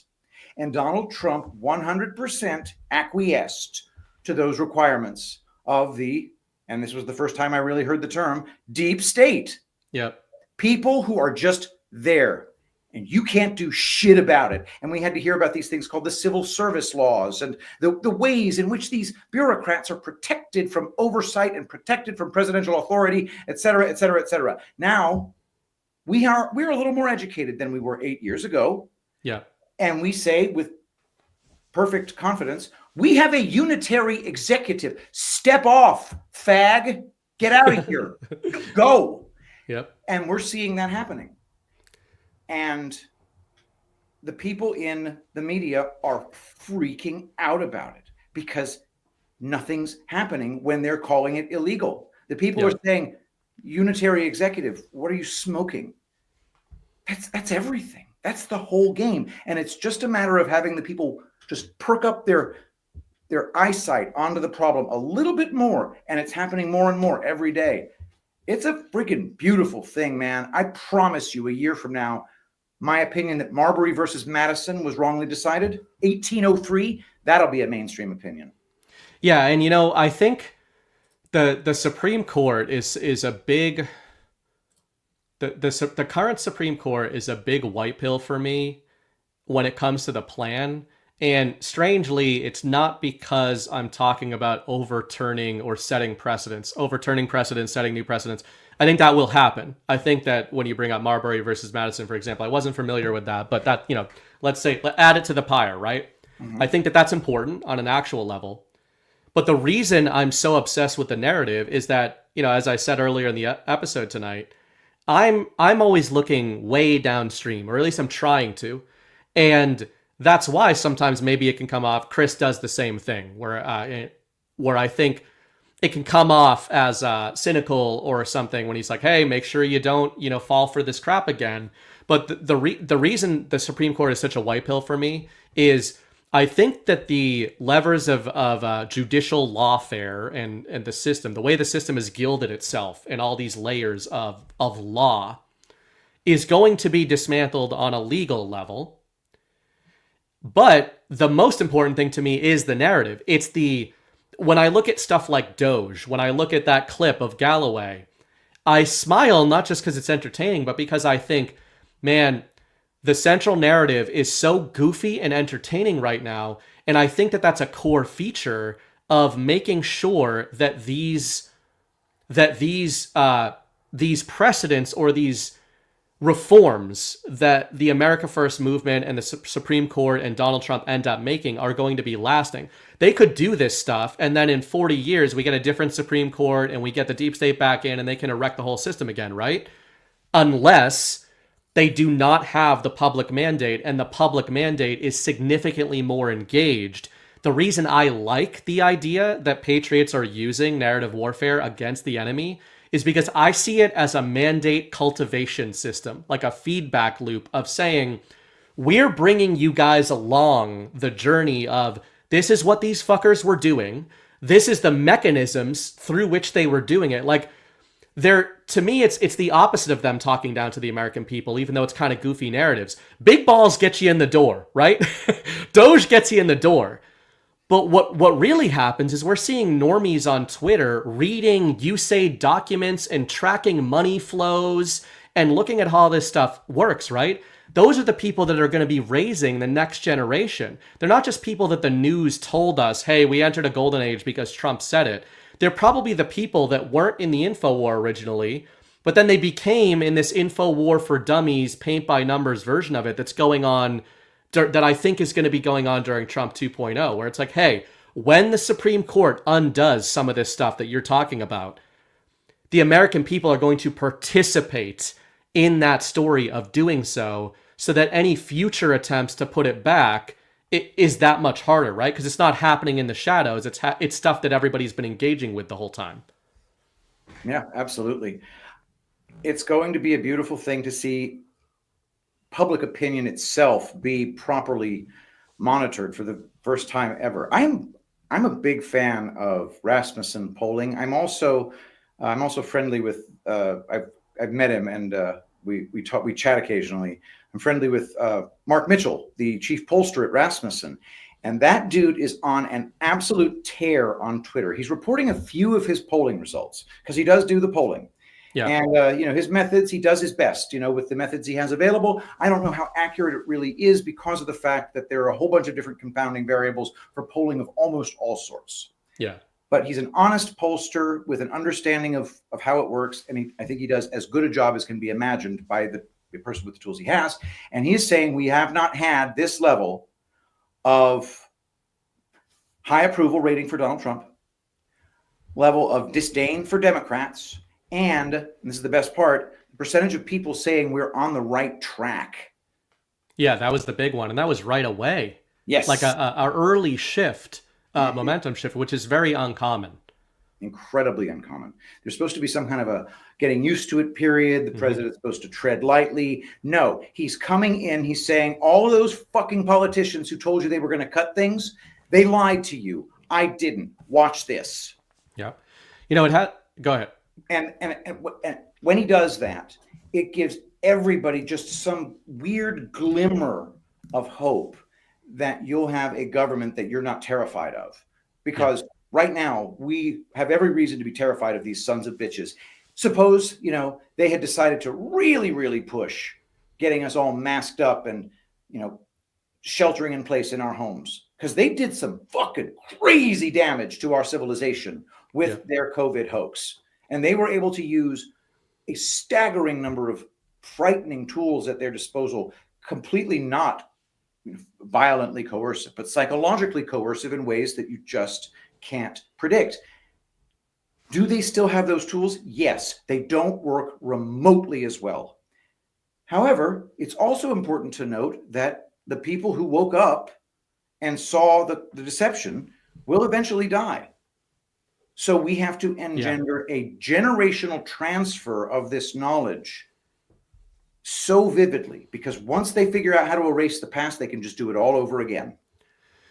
Yeah, you know, I totally agree with that. And I think on a more like esoteric level, something I feel in the story right now and in the zeitgeist is, I'll use the word calcification, but I don't mean, usually that has a negative connotation, like resistant to change. I mean it as, you might think of a better word.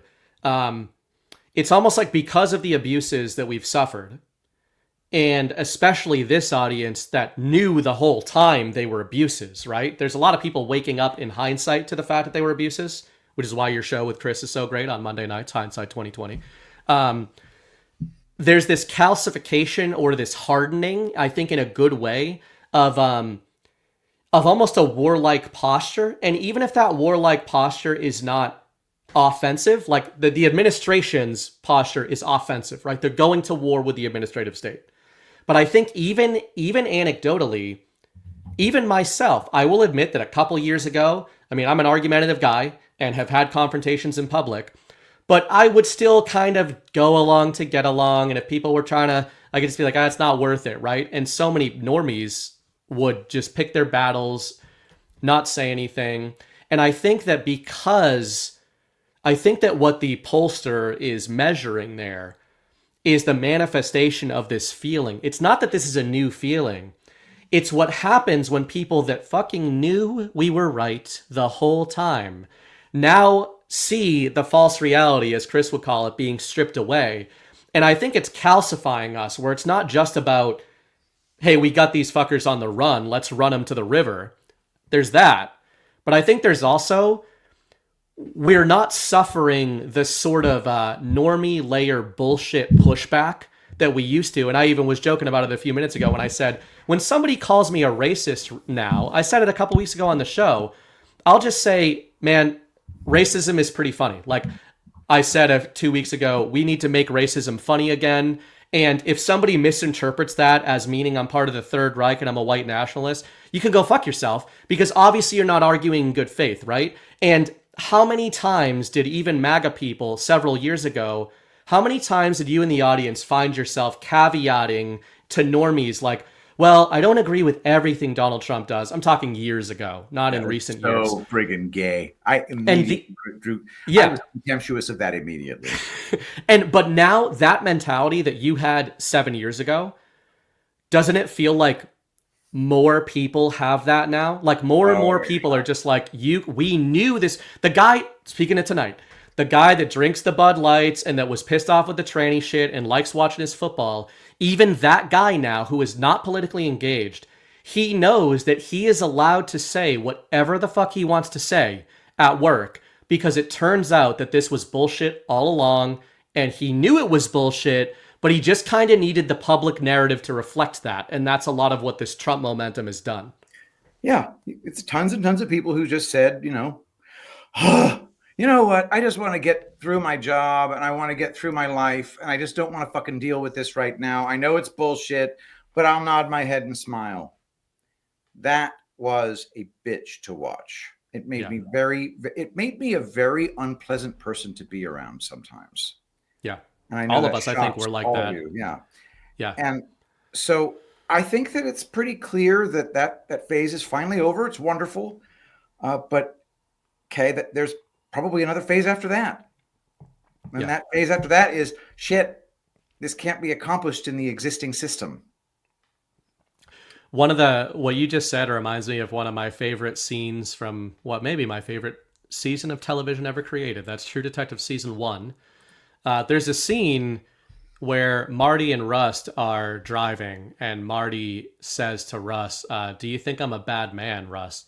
And Russ knows that he's looking for, a shoulder to cry on. He's looking for some sort of feedback from a friend, right? Make me feel better. But instead, Russ just hits him with a strange truth, and he says, the world needs bad men, Marty. We keep the other bad men from the door. And I always loved that line, and it makes me think of what we're talking about. Like when you say years ago, you were the type of guy that if somebody was trying to enforce systemic anything onto you, would probably to normies overreact. Like that's how they would see you. So true. And a lot of us felt that way. I mean, if people saw me outside of the pizza parlor that day, I would have looked like the aggressor there because I literally took a threatening step toward another guy with a giant German Shepherd and pretty much told him to get away from me, or there would be consequences. Yeah. But it reminds me of that scene because I think that's the posture a lot of MAGA has right now, where it's like, you don't understand. It's the other scene I always bring up from Watchmen. None of you seem to understand. You're not trapped in, You're not trapped in, or I'm not trapped in here with you. You're trapped in here with me. You're trapped in here with me.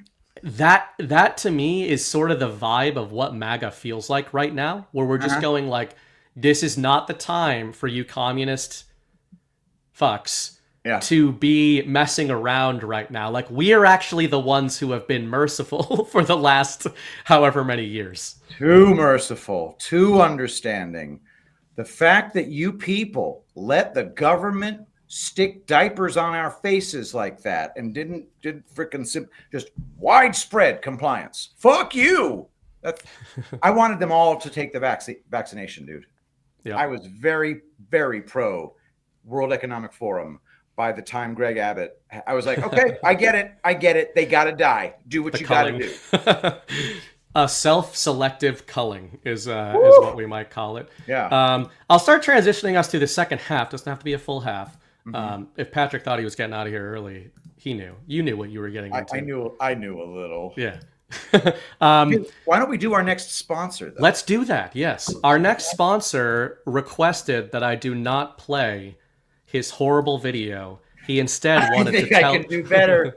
Okay. He wanted to tell us himself what he's selling. All right. This is tulipblooms.shop, promo code Badlands, the home of the castor blend. And I know that some of you probably know about this product already, but those of you who don't, castor oil is one of the great suppressed remedies of our civilization. Big Pharma can't make money on it. And it's amazing for you. And it does so many things for you. And one of them is certainly skincare. Skincare is filled with chemicals, filled with poisons. But the castor blend from tulipblooms.shop contains castor oil, argan oil, apricot kernel oil, sea buckthorn oil, which contains omega-7 fatty acids, one of the only natural sources of the stuff. And all of it is in an amazing, beautiful frosted glass bottle with a very convenient little pump. You just put it on your skin. There's an essential oil blend in there with tea tree oil that has healing properties. People are saying this is like Botox. There's one woman who said it improved her skin so much that her phone facial recognition did not recognize her. We also have Quilting Queen 17, who said that her husband is suddenly obsessed with her and that her neck looks 10 years younger. Are you putting castor oil on your face? You need to. So go to tulipblooms.shop, where I am offering a very special deal. Buy one, get one half off until tomorrow at midnight. So you got all day tomorrow to get your buy one, get one half off at everything at tulipblooms.shop, including the amazing, healing, youth creating castor blend from Tulip. Thank you for sponsoring the show tonight. Promo code Badlands, and every time you use that promo code, you get 10% off. 25% of that sale goes directly to an account that pays Badlanders' salaries. Thank you so much. Tulipblooms.shop. That's good stuff, man. Speaking of soft skin, I know it's such a cliche, but having an infant, it's like you forget how soft skin is capable of being. And then you have an infant and you're like, oh my God, what happened to me? What has gone on? Like, I know I haven't been the best about skincare, but it's like you feel like you're an orc after you're handling an infant, especially in the winter. I put it on my forehead right now. It's soaking in right now, and my lighting is fucking horrible. But we're gonna get through it. Yes, Tulip Blooms does not endorse the kind of lighting that Patrick is using right now after using these products. I cannot Only wait to get professional lighting. I'm going to get really good lights in here. It's gonna happen, guys. I promise. All right. So the second quote unquote half of the show, what I wanted to talk about is, the theme and thesis tonight. The thing I think of when I think of you is skepticism. And I think that, that's maybe sounds a little silly because I think if you call yourself an InfoWar person, you acknowledge that there's something to do with an awakening going on. To some degree, you don't find yourself in this audience unless you're a skeptic, right? Mm-hmm. But for you, I think of ruthless skepticism. Chris exhibits this a lot. You guys have clearly skeptic pilled John. John has become more and more of a ruthless skeptic. I've become more and more of a ruthless skeptic. I'm less, you can talk about whatever you want, but I'm less interested on this show in specific things to be skeptical of. The shape of the earth, viruses. I'm interested in all of those things. But what I'm really interested in is almost debunking. I think my perspective is people get too emotionally attached to the specific argument that is being made regarding skepticism, right? So for the sake of argument, whether it's the shape of the earth, whether it's viruses, whatever else it may be, whether it's Joe Biden being a real person or somebody in a mask, people get so emotionally attached to what they think of that thing that I think they maybe lose the point of skepticism in the first place. So I'm interested in can you trace when you felt like you had this acceleration or line of demarcation from maybe just being a curious person to somebody who was ruthlessly, very directly questioning basically everything about the nature of our reality, about the narrative, etc. Mm-hmm. Go wherever you want to go. For me, it was the Podesta emails were literally my origin story. When you read the Podesta emails with the kind of obsessiveness that I did, it wakes you up to the fact that you have to be able to question everything, because this entire class of people who have been presented to me as the good among us are actually devils. That's a big thing to cover up, in my opinion. And it made me quickly switch over to a different way of thinking entirely, which is start every newspaper article on the internet or video that I watch with the assumption that its purpose is to deceive. Yep. If you start with that assumption and say, all right, now for reductio ad absurdum, to generate a contradiction, we say, all right, how can we substantiate the elements of this story in ways that we can trust? And I became obsessed with figuring out what it is that we can trust, starting off with the assumption that this is a deception. And so I was finding myself just picking up the phone and calling the paper and asking questions, and then trying to call the people that they had interviewed. Sometimes the stories were truthful. Sometimes they were not. But I don't have the ability to do that on the big stories. Right. And the reality defining stories. Yeah, the ones that really matter. The ones, for example, October 7th. I can't check on any of that. I could never hope to. There are billionaires who can't check on that. In fact, I would say most of them can't. So once you realize that, I don't even think of it as ruthless skepticism. I think of it as necessary doubt of things coming from places that you don't have any perception of with the five senses.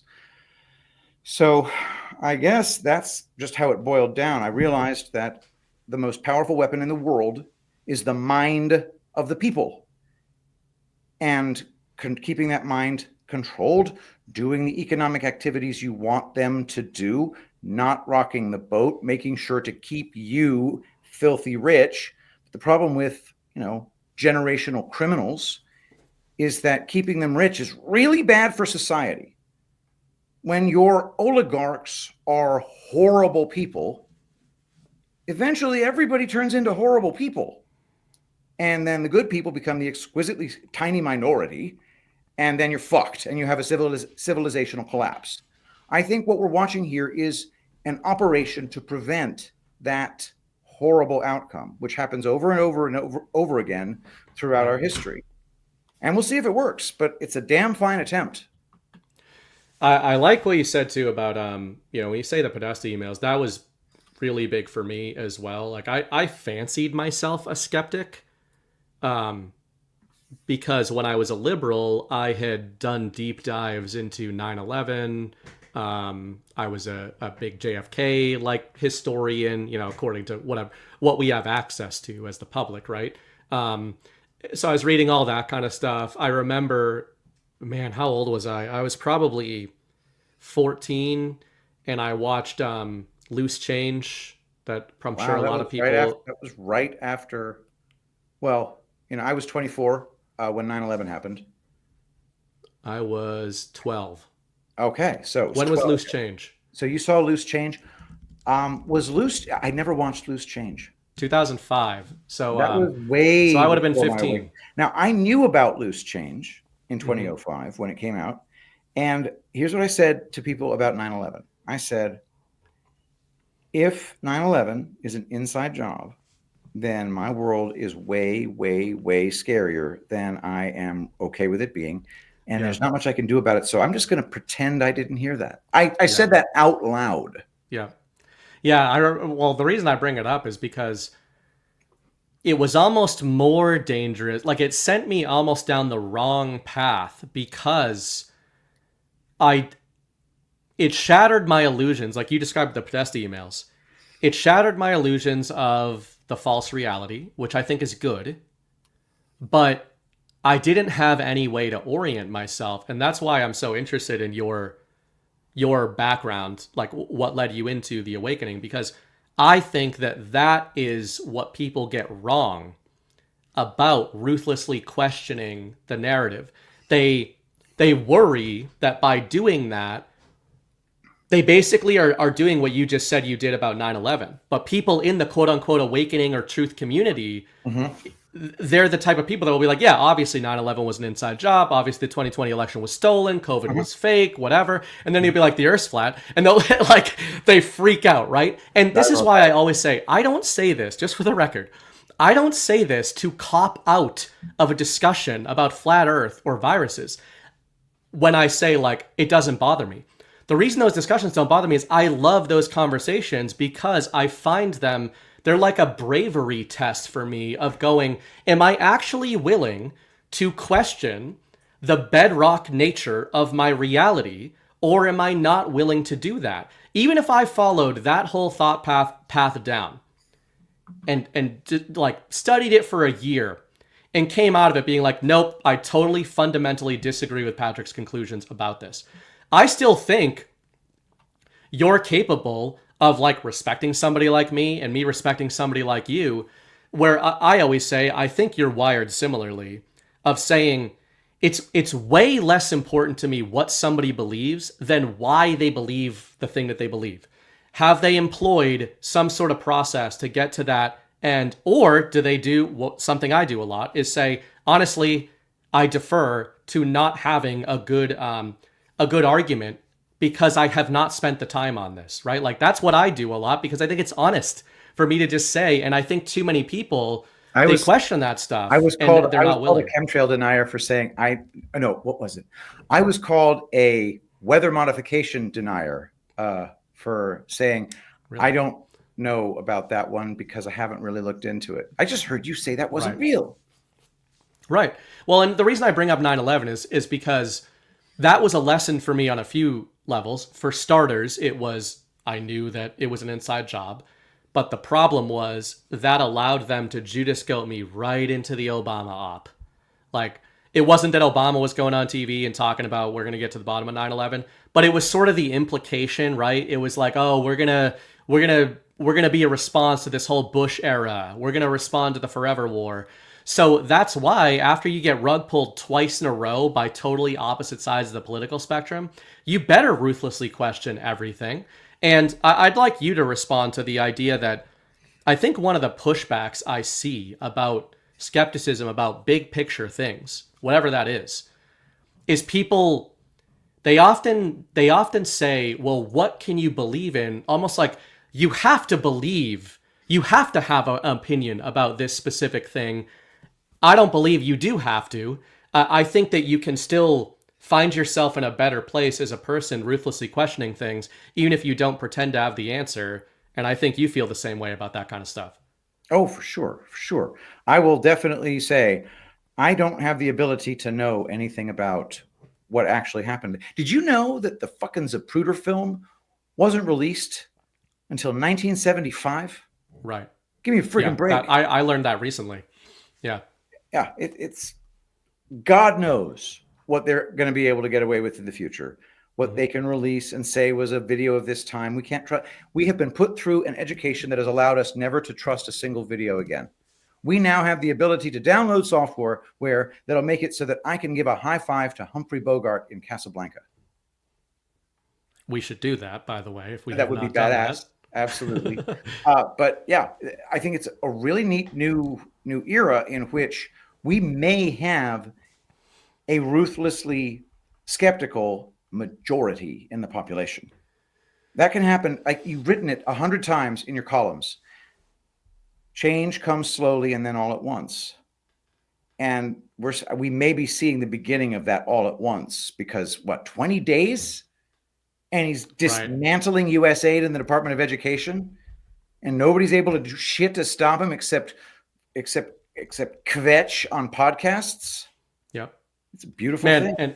And to that point, I don't know how to frame it, but I think one of the hindsight hugest red pills to normies is going to actually come on the back of this stuff. So right now we're having this dismantling of the deep state, but I think one of the biggest red pills is going to be when you see people freaking out about the Department of Education, for example, being blown up.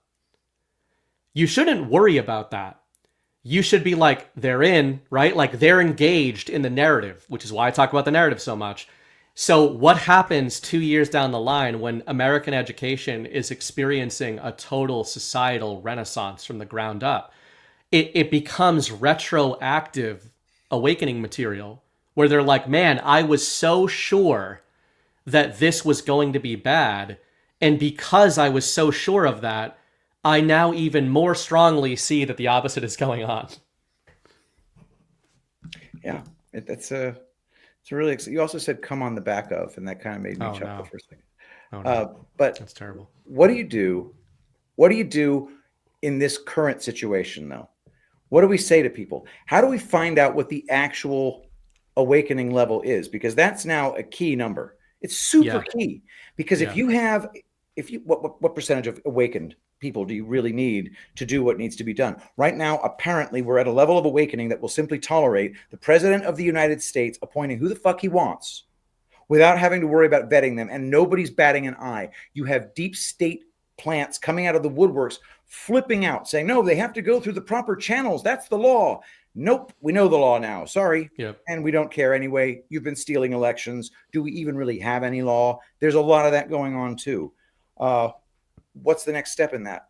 I hope it's like just escorting people out of buildings and telling them, hey, you should have taken that severance package. Now you're just unemployed. Yeah, what popped into my head was fake it till you make it, but I don't mean, I mean, I could see the images you're describing here of like people getting frog marched as not only being realistic, but being awakening moments in and of themselves. So it's one thing for normies are engaging with this DOGE narrative and they're like, maybe they're for it, but let's focus on the ones who are against it. And they're like, oh no, the Social Security numbers, etc. And then we've got Elizabeth Warren, my senator in Massachusetts, going viral talking about how nobody elected Elon Musk. The encouraging thing here is I'm seeing even on YouTube, like I like looking at the big YouTube guys because it's a good indicator of where that storyline is allowed to be at. And the response I'm seeing among the normie layers is like, yeah, we did actually vote for Elon Musk by proxy. We voted for all of this because Donald Trump is in favor of it and we voted for that guy. Like we actually did vote for all of this kind of stuff. We do support all this kind of stuff. And going further, if we see really dramatic images of arrests being made, it feels to me like at a poker table, Trump and us doubling down and being like, yeah, our cards are on the table. We are willing to take these people to court and lay everything out. And the key here, that goes back to the Q drops you mentioned earlier tonight, how are we going to get the seemingly unreachable normies to be okay with that? I think it's about just saying, we're the side that wants to open the books. Galloway and his ilk wants to close them. At a certain point, that's an untenable argument at a certain point. At a certain point, when people get put in handcuffs, the people who want to see them prosecuted and the people who want to see them exonerated are going to be watching the same movie, and that movie in court is going to result in things being opened, right? It's like an ultimate, like, we're willing to triple down and say, show us what's in there. Yeah. And, you know, if you're against it at this point, you're basically admitting guilt. It's the oldest cliche, but it's like the MAGA movement is telling you, we just want to look at the stuff. Yeah. Don't you want to look at the stuff? Pretty amazing. So how many normies are going to be left that are against that? It's going to be amazing. So you've got one of my favorite normies out there, Scott Adams, who, you know, still, well, of course, the Q thing is completely stupid. We'll see how that goes a year from now, buddy. Right. But anyway, he says this DOGE thing provides us an amazing litmus test.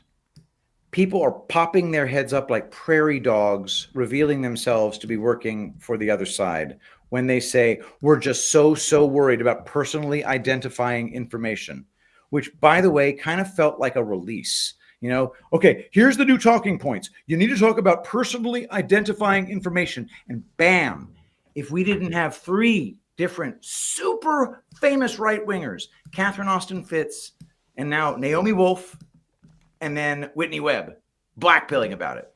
Dude. Webb is amazing. Like, she's my black-pilled nemesis at this point. She's the freaking worst, man. Yeah. Oh, I'm not a fan. Yeah, I was talking about her the other night. I mean, it's just, I think on Wednesday. You know, that's actually, to bring it back to the skepticism idea, I'm curious what you think about, you know, I think of it as threat assessment. And the analogy I would use is people that are in the awakening community or InfoWar that get upset about ruthless skepticism being applied to something that they like, for example. It reminds me of if you've got people, you know, being frog marched and they're in chains. Somebody gets out of their chains and they run into the woods. And you've got the people that stay in the line and they're like, well, why didn't you run after Burning Bright? Like, Burning Bright ran into the woods. Why didn't you run after Patrick? He ran into the woods. And the response would be, well, I don't know what's in the woods, right? I don't know what's over there. Okay, but you're being marched into a prison and you know what's in there. And like, that's my response to skepticism. But I wonder for you, like, people probably come at you so often and they're like, if you don't know the truth, which you're very honest about, why assert that the central narrative is wrong? And I wonder how you think of that dilemma. Oh, you mean people saying, what do you believe in? Gosh, it's so funny. You don't think that guy murdered her? No, he didn't, because I was with him. We were both in Australia and this murder was in Chicago. Okay, well, who's the real murderer? I don't fucking know. I was in Australia, you dipshit. Well, then it's obviously got to be him. Okay, thanks. Nice. Thank you for the false dichotomy fallacy. The central narrative is the first thing that I always know is fake, but I don't have to come up with another one for you. Yep. I do not have to figure out why the lie. I don't have to figure out what the alternative reality is to know that the fake one is fake. You can see a girl who is 93 pounds with size double D tits and know that she has implants. How dare you? It might just be what's in the hormones in the milk. It's in the hormone. Yeah, I mean that's exactly I think that's how most of our audience feels. I mean, people that find their not just in MAGA, but when you find your way into like Badlands, you're digging deeper and deeper and deeper, the kind of conversations you like to have.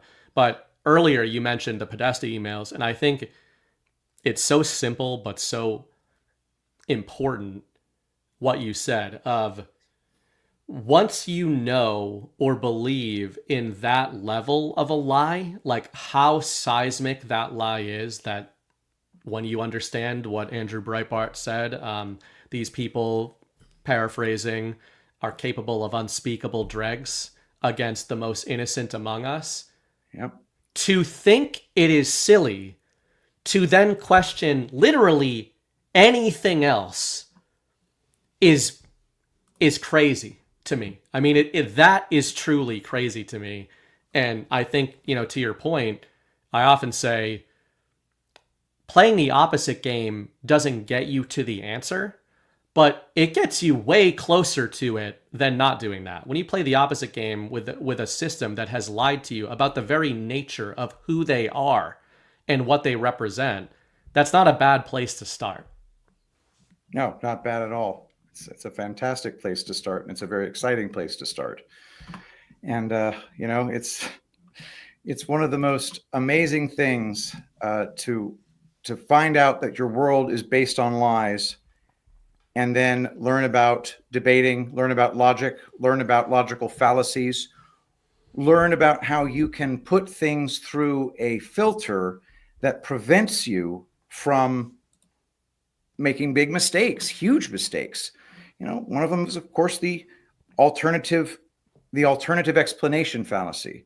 Because you don't know the real truth, this other thing has to be true. Right. What I'm actually curious about that. Where did because you talk about logical fallacies a lot. You've named a ton of them that I never knew about until I didn't know how to describe them until you brought them up.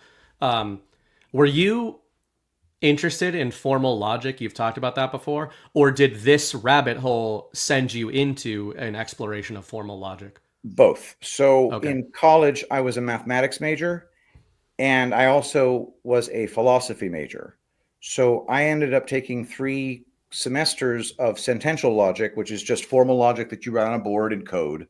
And then I ended up taking philosophy of mathematics, which was essentially another logic class, except way more intense because it was kind of like delving into the mathematics aspect. And then I got tired of being a philosophy major and switched over to math. And so I kind of have it. I have the logical stuff from both sides, but the real big one was after the awakening.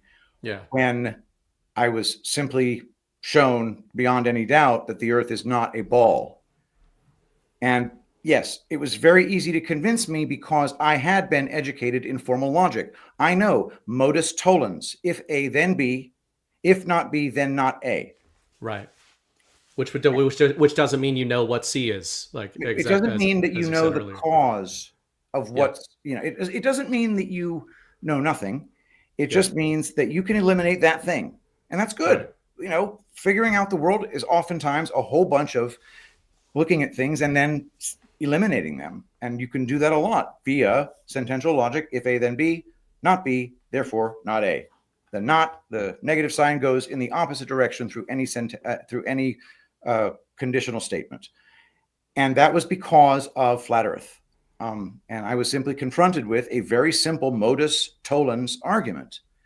If the Earth is a sphere of radius 3,958 miles, then any distance to horizon must be no more than 1.225 miles times the square root of the observer's height in feet. There are many, many locations throughout the Earth where the horizon is far more distant than 1.225 miles times the square root of the observer's height in feet. Therefore, the Earth is not a sphere of radius 3,958 miles. There's no way around that. It's done. It's dispensed with. Do I know what the world is? No, I don't. Right. I know it's not that. That's for sure. So anyway, logical fallacies then became absolutely essential to me in exploring my world. What fallacy is being used here? You have to ask all the time. And if you don't know the names of the fallacies, then in my opinion, in a lot of ways, you lack some of the tools that could really just cut through the bullshit very, very fast. Yeah, and I don't know a lot of those, but I think you can sometimes you can reverse engineer this stuff. Like one of the things like I said earlier, I like to know why somebody thinks something more than what they think. I know that sounds so cliche, but I think you can learn a lot more that way.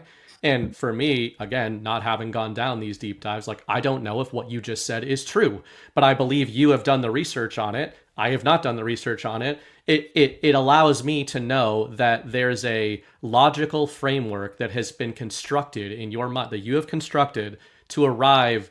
If you haven't arrived at a conclusion, to your point, you've arrived at the conclusion that what you previously were told is false. And I think that that's one of these, I don't know what you would call the fallacy, but I think that's something people fall into, where they will think that by deconstructing a falsity, you are asserting something. And that is not the case, right? I mean, we don't know. This is a silly example, but I play this game with, like, we play white hat, black hat games, right? Yeah. With celebrities, with whoever it is. I mean, you and I like genre fiction. We like movies. We'd like to believe not all these people are pedophiles, and they probably aren't. But I'm not going to assert in either direction. I'm just going to look at negative indicators. I'm going to kind of look at the gravity of, like, who are the people that seem really, really upset with people asking these kinds of questions, and who are the people that have been speaking out about it, etc. But, you know, the flat earth thing is one example. The virus thing is another one. But there's plenty more. The next step I go to personally is, let's say I'm confronted with an assertion like that, or the deconstruction of an assertion, which I guess is what that is, right? Yeah. The next step I go to is, can I come up with a framework of why, if I accept that you're right? I play those games all the time where I'll just construct, I'll be like, I'm going to convince myself Patrick is entirely right about this assertion, and I'm going to act as if that is the state of things. Can I then look at the story being told to me by the central narrative and understand why they would be lying to me about it? And often I can. As an example, people that don't like engaging with the flat earth thing, but I think it's really interesting to have the thought experiment. For me, I'm sure you've thought about this. If you're right that the nature of our world, we've been lied to about the nature of our physical world. If you're right about that. I've asked myself, why would they lie about this? Because I think a lot of people ask themselves that, and they immediately dismiss it. And I quickly came to a conclusion. For me, they would lie to you about that because it probably leads you closer to a belief in God.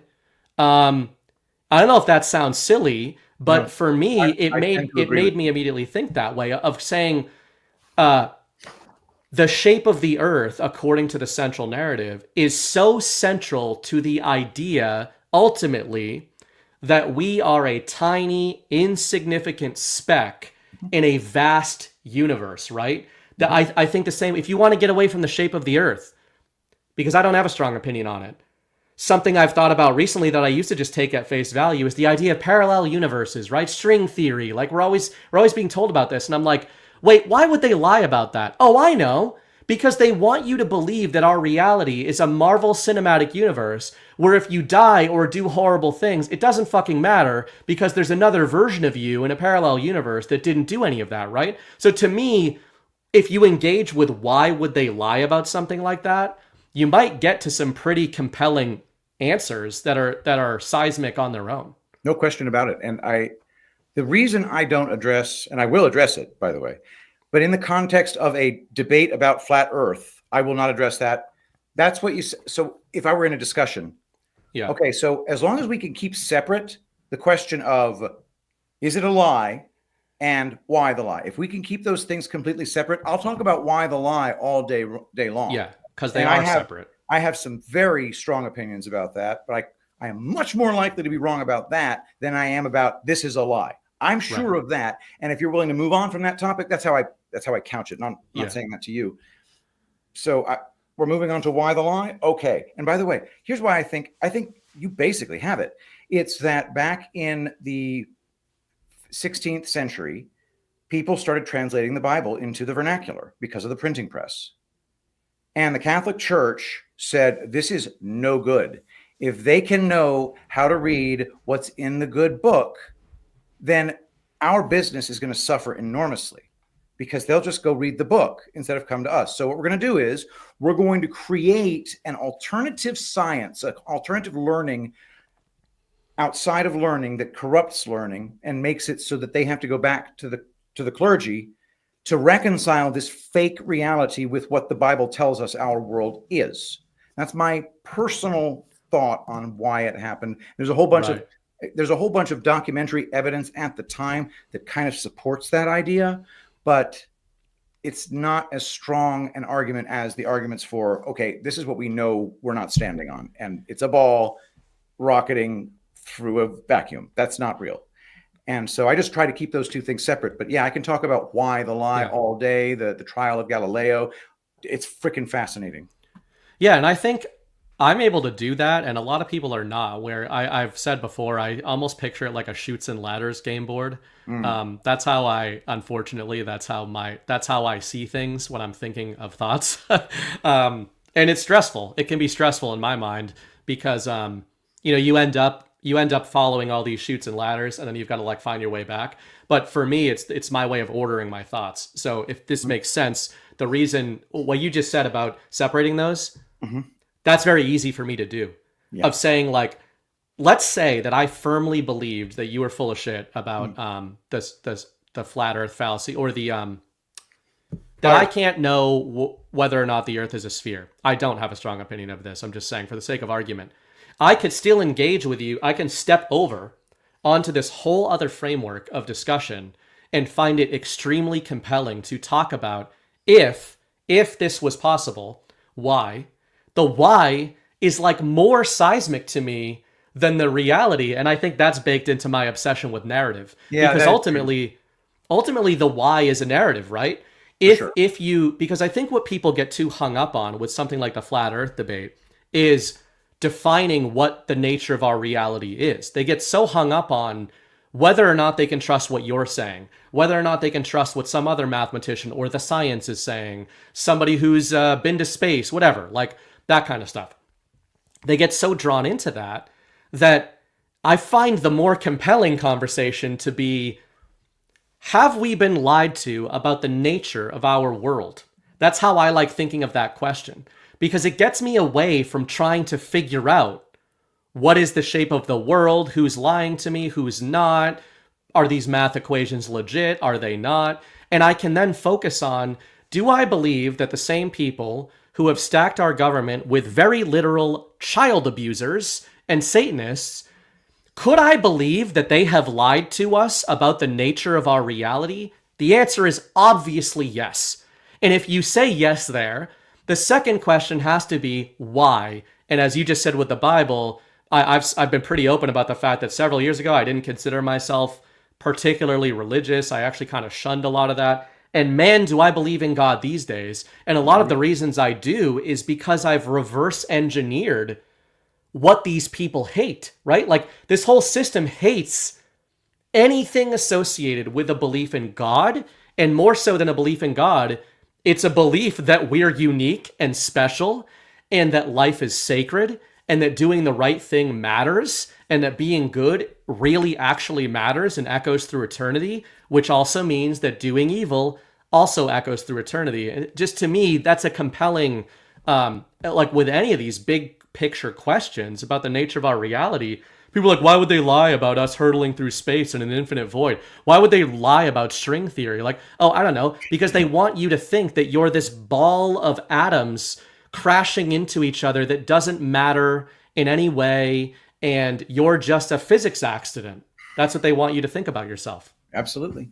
It's perfect. And they just need control. And I got to tell you, if you set up NASA, it's a great little money laundering operation just for the cost of making a few really crappy movies. The whole thing is a killer racket, dude, and all the nations of the world are kind of in on it. And that's another part that's really tough to get normal people to swallow. What are you talking about, man? The Soviets and the Americans were at war. Okay, sure. Okay, to some extent within the narrative. If you look at 1984, Part 2, Chapter 9, George Orwell lays it out. You must keep the people in a constant state of war, even if the wars are fake. And that's what they do. But in a whole bunch of different ways, they're working together. The Chinese have not landed a probe on the moon. The Indians did not land a lunar module on the moon. There are no Chinese space astronauts orbiting the asteroid made of gold. None of that is real. And so actually, it's not real until we get the right H-1B visas allocated, and then it will become real. Infinity Indians, that's what you need. Hello, sir. I am here to do your engineering. Yeah. Well, as we start to wrap up here, I think this brings us in a full circle on a narrative of early on. We're talking about DOGE, bread and circus, etc. Ultimately, I think what we're looking at is a war of stories. I think that a lot of what patriots and Donald Trump and Elon Musk and DOGE and all of that, I think that that's a lot of narrative. I still think actuals are happening. I think that the government is being reformed. I think that it is being torn down. There are things we can confirm as real that are happening. But I think we're being told a story about those things.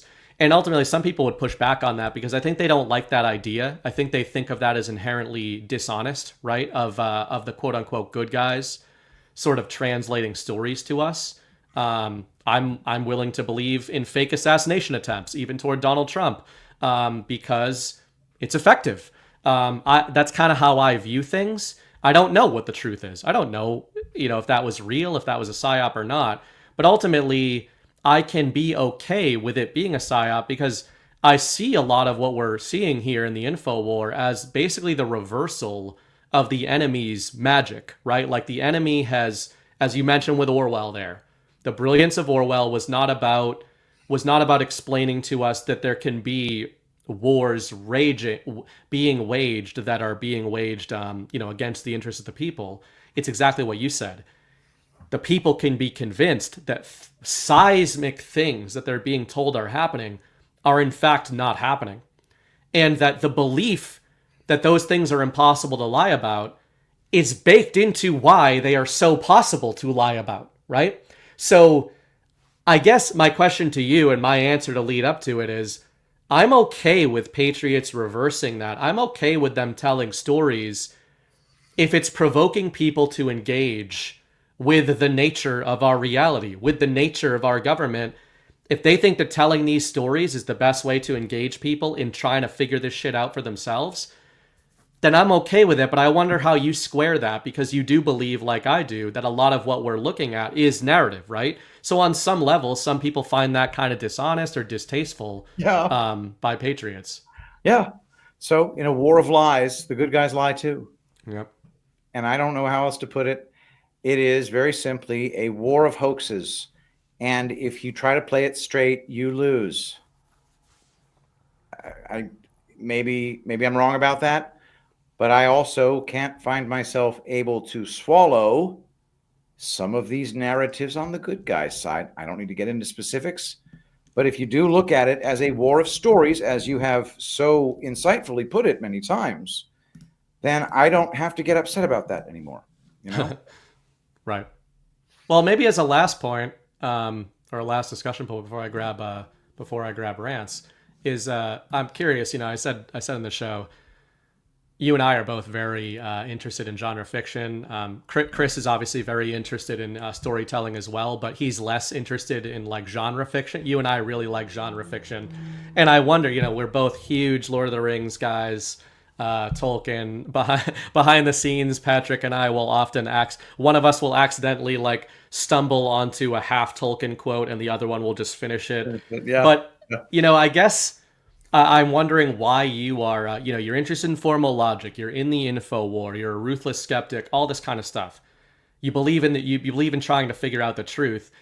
And some people think it's weird that people like us are also really interested in fiction and genre fiction in particular, and I'm wondering why you think you're so interested in that stuff, and even post-Awakening, post-Infowar, you're still really into all that stuff, genre fiction and storytelling like that. Because they demonstrate principles that are incredibly important in our real lives. In Buffy the Vampire Slayer, it is a stripped away allegory for good versus evil, told in a way that has beautiful things and scary stories. And then science fiction. I don't believe in space isn't real.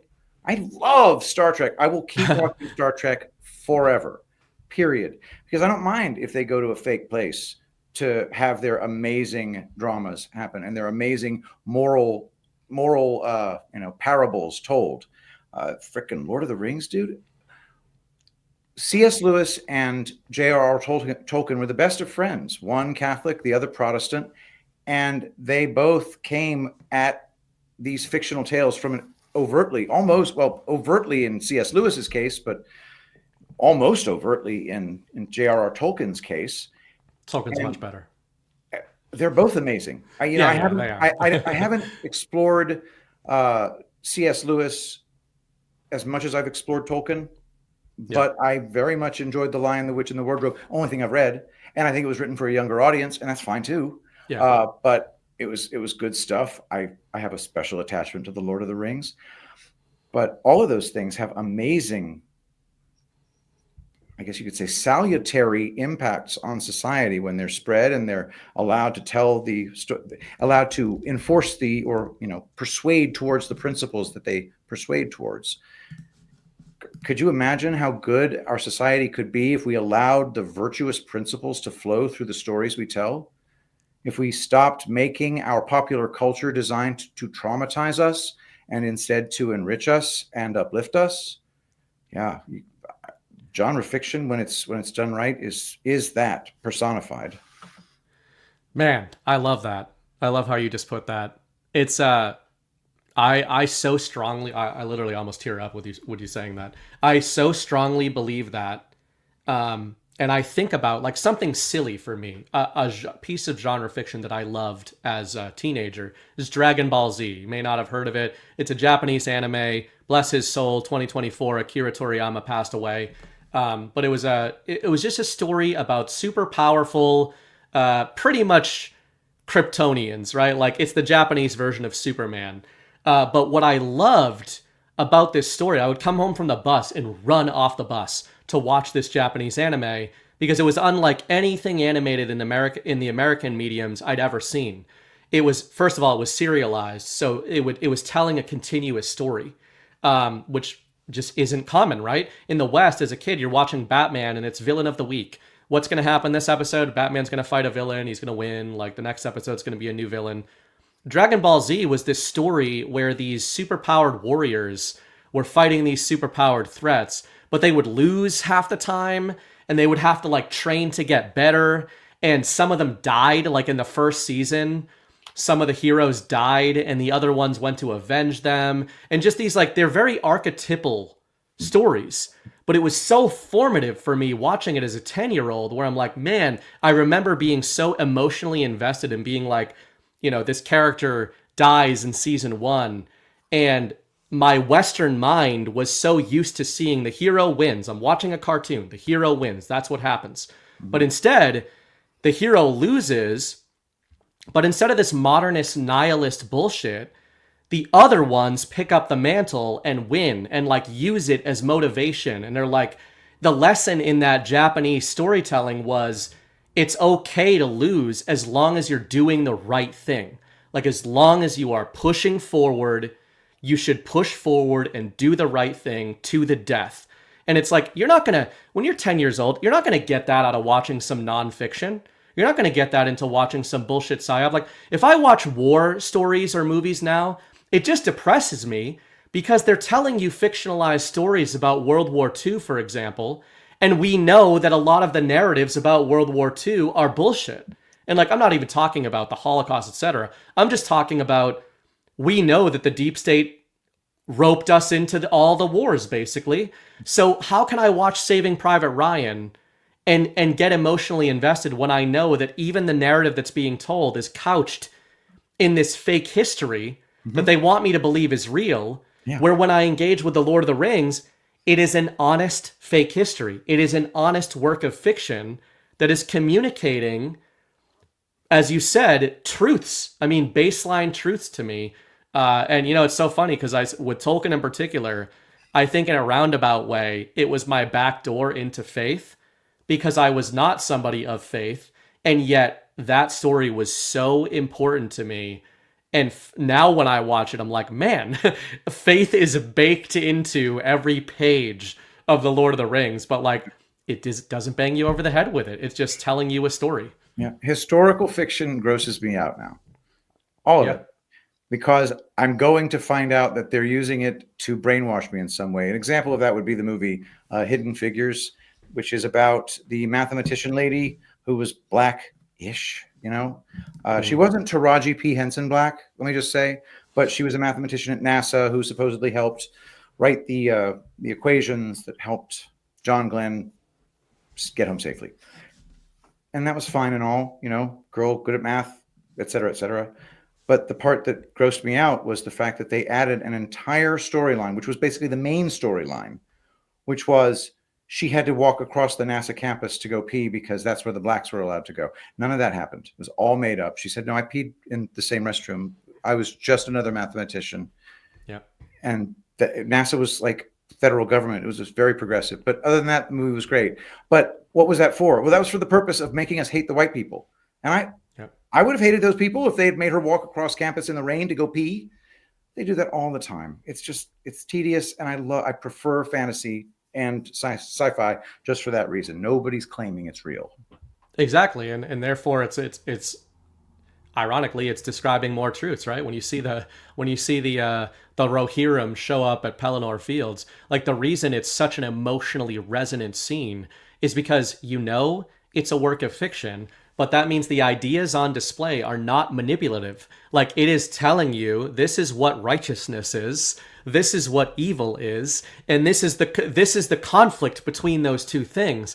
It's not trying to convince you that Winston Churchill, who is obviously a deep state scion, if you do any surface level digging into the history of the world wars, it's not trying to tell you that this figure, this real man, is friggin' King Theoden from Middle-earth.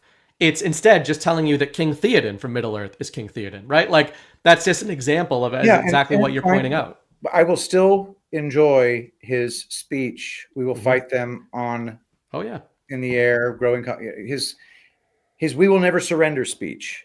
I still love that thing, even though the predicate for it was not what I was told. Not even close. Right. But so what? The frickin' words are beautiful. That's poetry. We can like the fictionalized versions of it. I can love that shit, but I know it's fiction. It's not good when people think it's real. And how dare you, Armageddon? And yet, did you read the Silmarillion? You misspelled it, and I know you corrected it later. I read the Silmarillion I read it every year for 20 years. I have been slacking in recent years. That is my favorite work of fiction.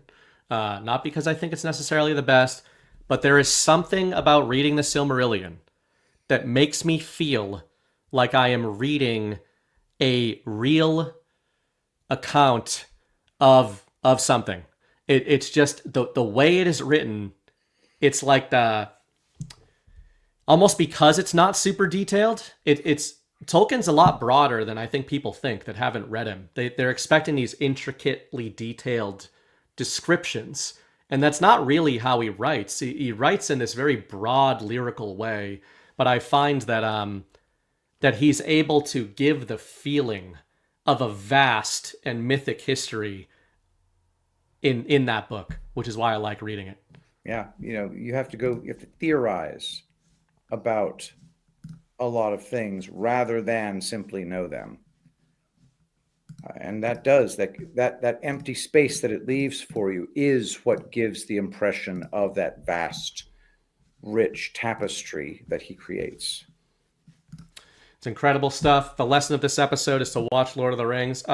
If you need to leave, that's fine. I was going to grab some booze and rants. I do need to get home to my very pregnant wife. I don't know if I told you, but we're getting a girl.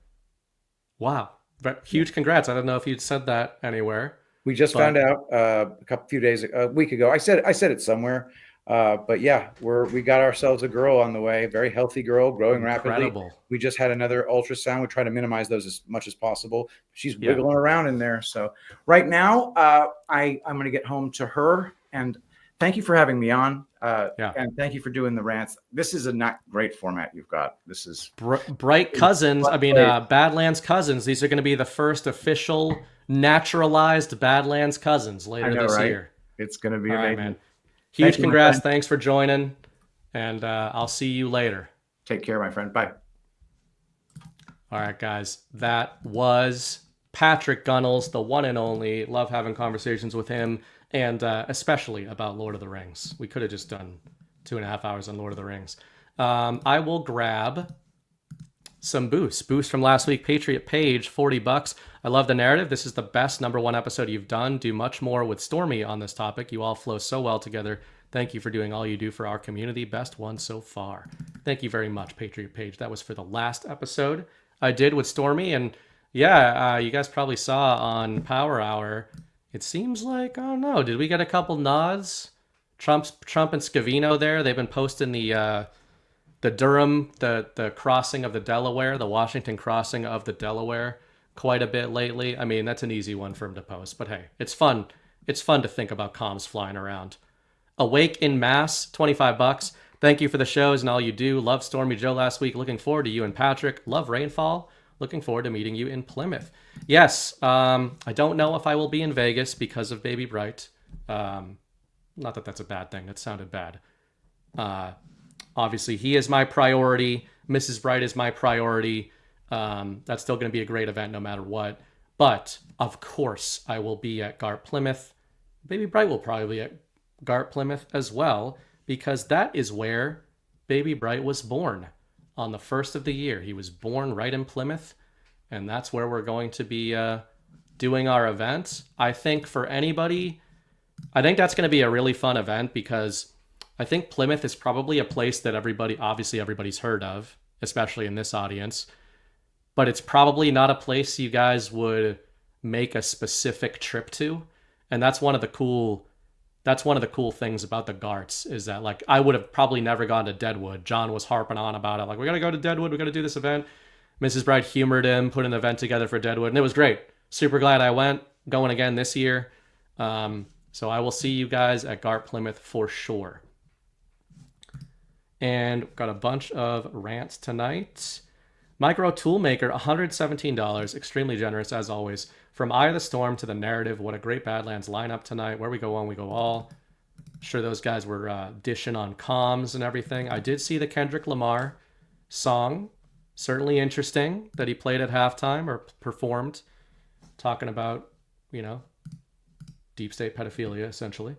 Tom Terrific, $25. I prefer Badlands over the Super Bowl. Thank you. There were thousands of you here tonight during the Super Bowl. Didn't hurt that it was a blowout. Whether it's real or fake. Man, the audacity of these people to even suggest that Patrick Mahomes was going to unseat Tom Brady. And nice little touch there by the narrative writers of having Brady comment on the blowout loss of the Chiefs. Harry Vetch sent a bunch over. Let's go. Favorite Badlands duo ever. Tell the judges to F off. Arrest them and try them under Title 18, Section 242. Eval, $117. Thank you very much. Counterintuitively, more common than the fear of failure is the fear of success. I think that's probably true. The higher you rise, the harder you can fall, and you start fearing the fall. It's true. Thank you for supporting the show. Melindy, $5.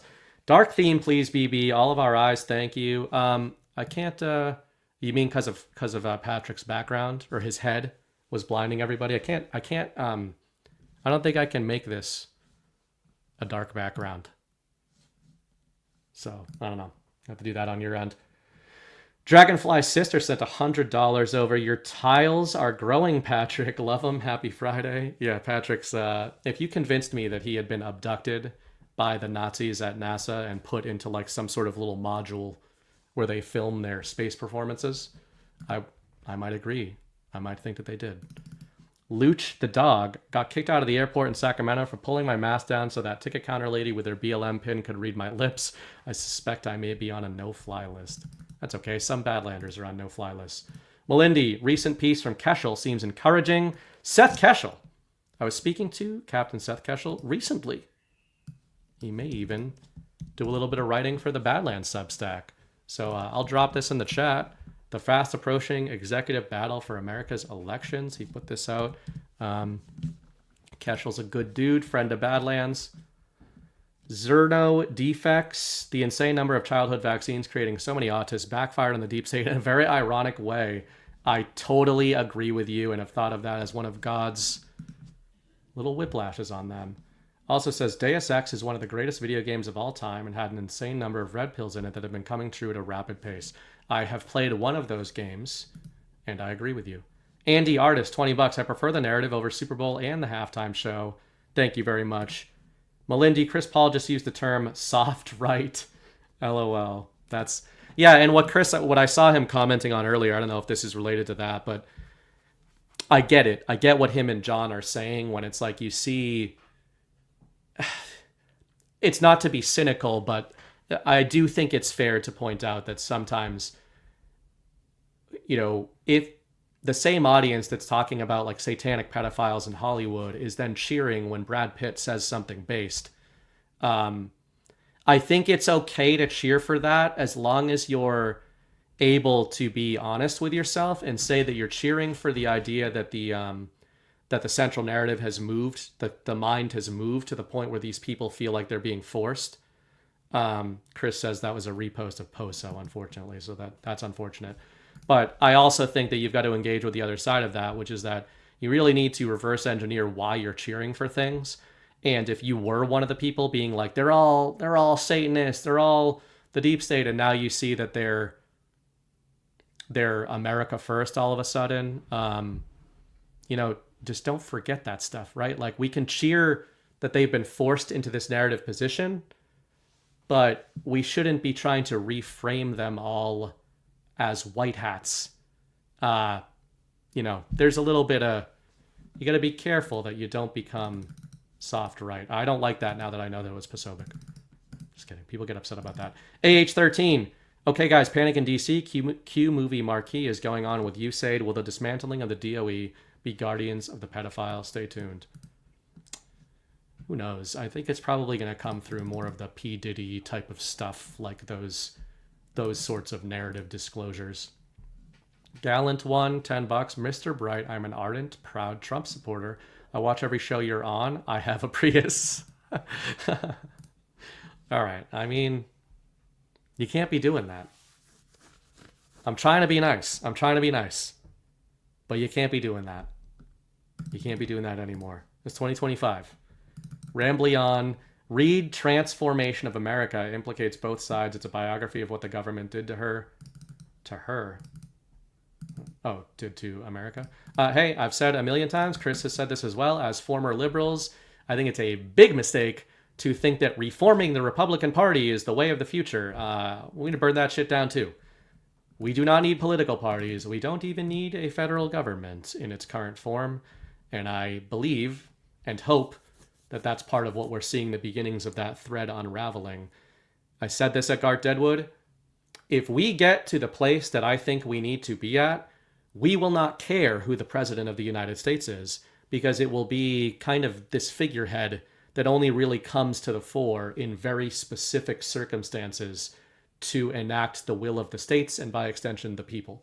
That's really what we should be getting back to. We shouldn't be rooting for like, we're going to govern really, really hard, but in ways that we like.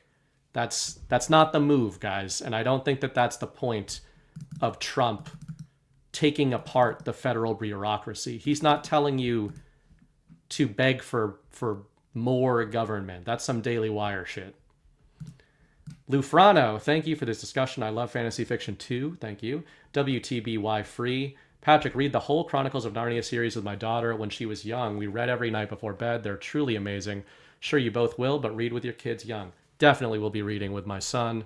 Yeah, Narnia, I think I tried to come to Narnia. When you try to go to Narnia after reading Tolkien at like 9, I probably advanced too quickly, not to be a jerk. Lewis was trying to write to that audience, but when you go from Silmarillion histories and then you're reading like a super on the nose Jesus analog, you're like, I get it. I mean, I get what's going on here. But it's a great one for kids. I'm more interested in C.S. Lewis letters. There's actually a lot of letters between C.S. Lewis and Tolkien, and they used to argue with each other. In fact, Tolkien used to say that he hated allegory, and Lewis was essentially an allegorist because he just thought it was super on the nose, like easy writing.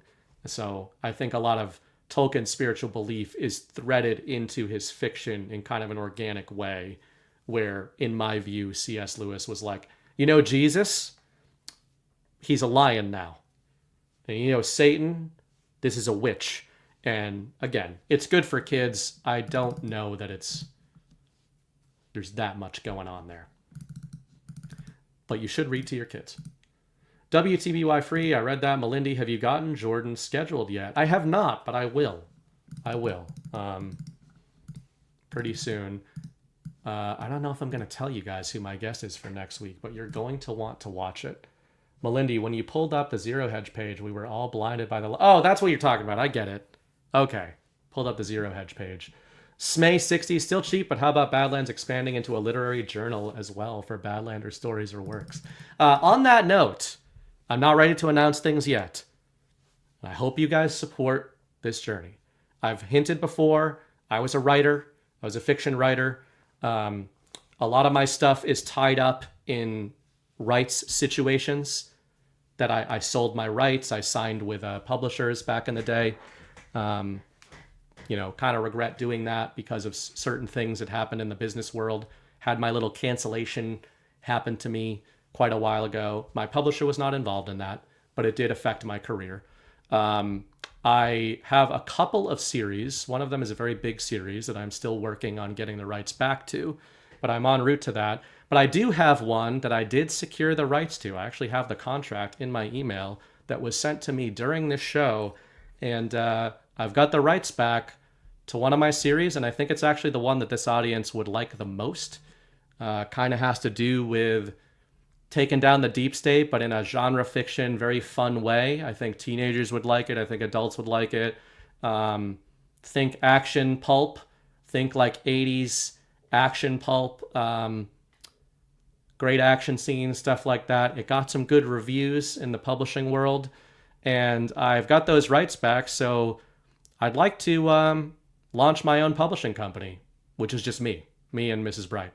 And yeah, so what I'm kind of going to try to do, if you guys are into it, is cut out Amazon and cut out that stuff, which is risky to do, and basically try to go direct to you guys and crowdsource the thing and see if there's interest in it.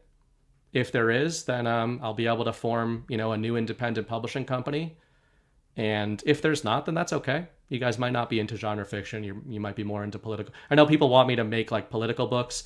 I just am not. I like doing that on Substack, but I like my genre fiction in novel form. And hey, we'll see. Maybe by this summer we can spin it up, put something together, maybe do a Kickstarter or something, and see if you guys want to support that. I will announce those stories if and when I launch them. But yeah, Hank won the 7 Patriot. Hey guys, great job tonight. I just had a quick question for Patrick. What are your thoughts on Anatoly Fomenko's new chronology? I am sorry that he is not here for that, but I will copy this question and make sure he gets it.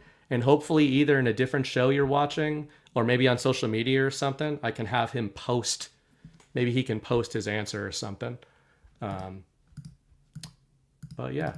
Yeah, like I said about the publishing thing, it's more about just gauging interest if you guys are interested in that kind of thing. And it's less about the books. I think it's more about, at a certain point, if we talk about decentralization, I recognize that Kickstarter is also a big company, but at least it's about trying to slowly wean ourselves off of the system. And, the idea of building my own storefront and everything is a bit daunting early on when you don't I've got a kid now. I can't be just like throwing money at stuff. But certainly I could take the leap of not doing stuff on Amazon right now and see if I can do this thing more independent. So if I can do it, maybe it'll start that ball rolling and we can start building these parallel systems. But anyway, we'll see. That is all the boost. That is, I think, all the rants. Let me just double check. See if any new came through here. Arlene sent a boost over, $10. Burning Bright, love the narrative. Patrick, so glad you talk about Flat Earth. Have you done any videos on Flat Earth? Where can I find them? I learned so much from both of you. Again, ask him this on social media or I will send this to him and see if he wants to answer it. The Flat Earth thing I know is such a third rail topic. It's almost why I don't like talking about it, because it just becomes this emotional thing. Not that Patrick doesn't. I just mean people get so emotional about it. But I hope what we did tonight was at least get some people who don't like that topic to engage with, to see that there's ways to engage with, even if you think the conclusion somebody has is like crazy. If you think that's totally nuts, you might be right. You might be totally right. And yet it's extremely fulfilling to have a conversation that spins out from that and say, all right, maybe you think Flat Earth is nuts. Do you think that it's nuts that the powers that be have lied to you about our history and the nature of our world? That doesn't mean you have to believe that the Earth is flat, but you should probably be willing to have that conversation about the nature of our reality. These are people that don't believe in God. They don't believe in freaking good versus evil. They think everything is moral relativism. These people have lied to you about everything. If you're not willing to be ruthless toward these people and toward the stories that they've told you, then I don't think you're doing it right. And, for the people that think we've gotten these stuff privately, publicly, this person says this on Badlands and you shouldn't be associated with it. Fuck that. Fuck that noise. I want to be associated with people that I trust. And I trust somebody who can explain to me why they believe the thing that they believe. I do not trust people who are telling me things they believe because an authority figure told them those things or a system told them those things. I'm not interested in that anymore. I'm interested in human beings, humanists, good people, good men, good women. Why do you believe what you believe? What can I take out of this? Even if I totally disagree with your conclusions. It should be simple. It shouldn't be controversial there. And I hope that a lot of you guys agree to that. So I will be heading out now, ending this show. Next week, Sunday night, February 16th, I'm going to tease you with my guest, very special guest. I'm very excited about the nature of our conversation. It's going to be the first guest I'm having on that is not a Badlands host. You guys are going to want to see that. And I think it's going to be a cool conversation. We're going to talk about futurism. We're going to talk about technology, stories about these things, the golden age. And I think we're going to get some insights out of this that I can't necessarily give. So it should be a fun episode. I hope you guys will watch it. If you enjoyed this one, please share it throughout the week. Please hit the thumbs up button. That actually is a huge deal. It can put us up the leaderboard and get more people to see the episode and get angry at me for other stuff. But anyway, really appreciate all the support. Some of you guys are getting it in the chat. You're bang on. Now if he cancels, I'm going to be really embarrassed. But it is what it is.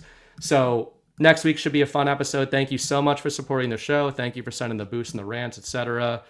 And until next time, I will outro with the intro. And remember, the war is a story. The story is a war. Act accordingly. Thank you to Amada Life and Dr. Northrup for sponsoring this episode. Peace out. I will see you guys next week. Fuck the Chiefs. Tom Brady's the GOAT. I'm out.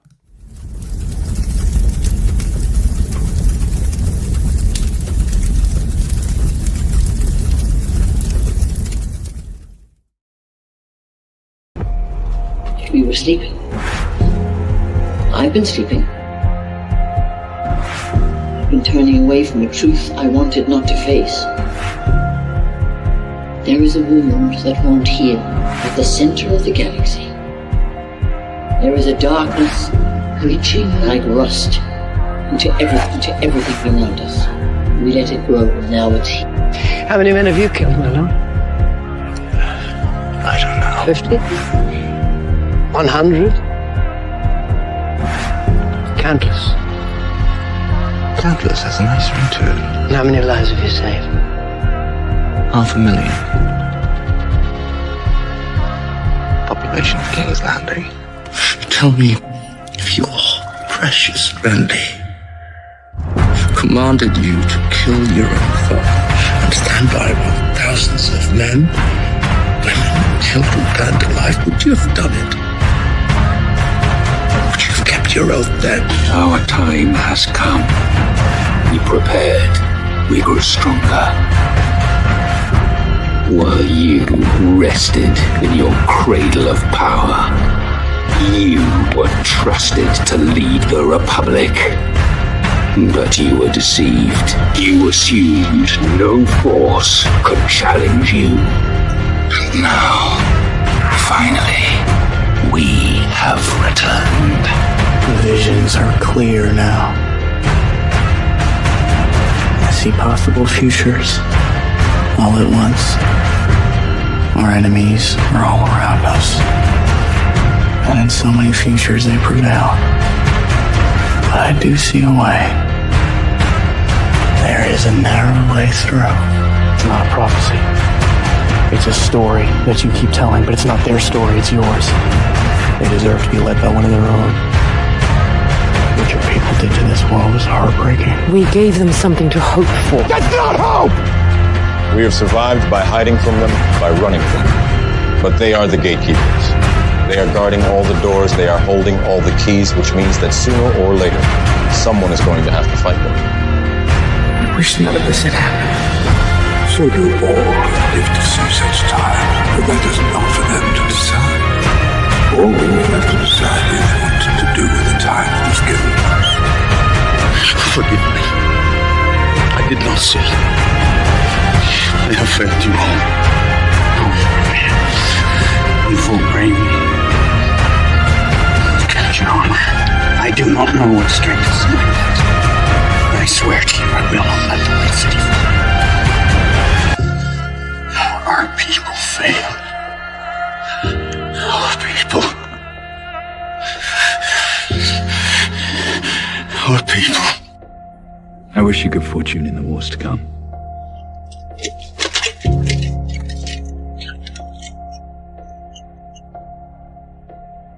And now it begins.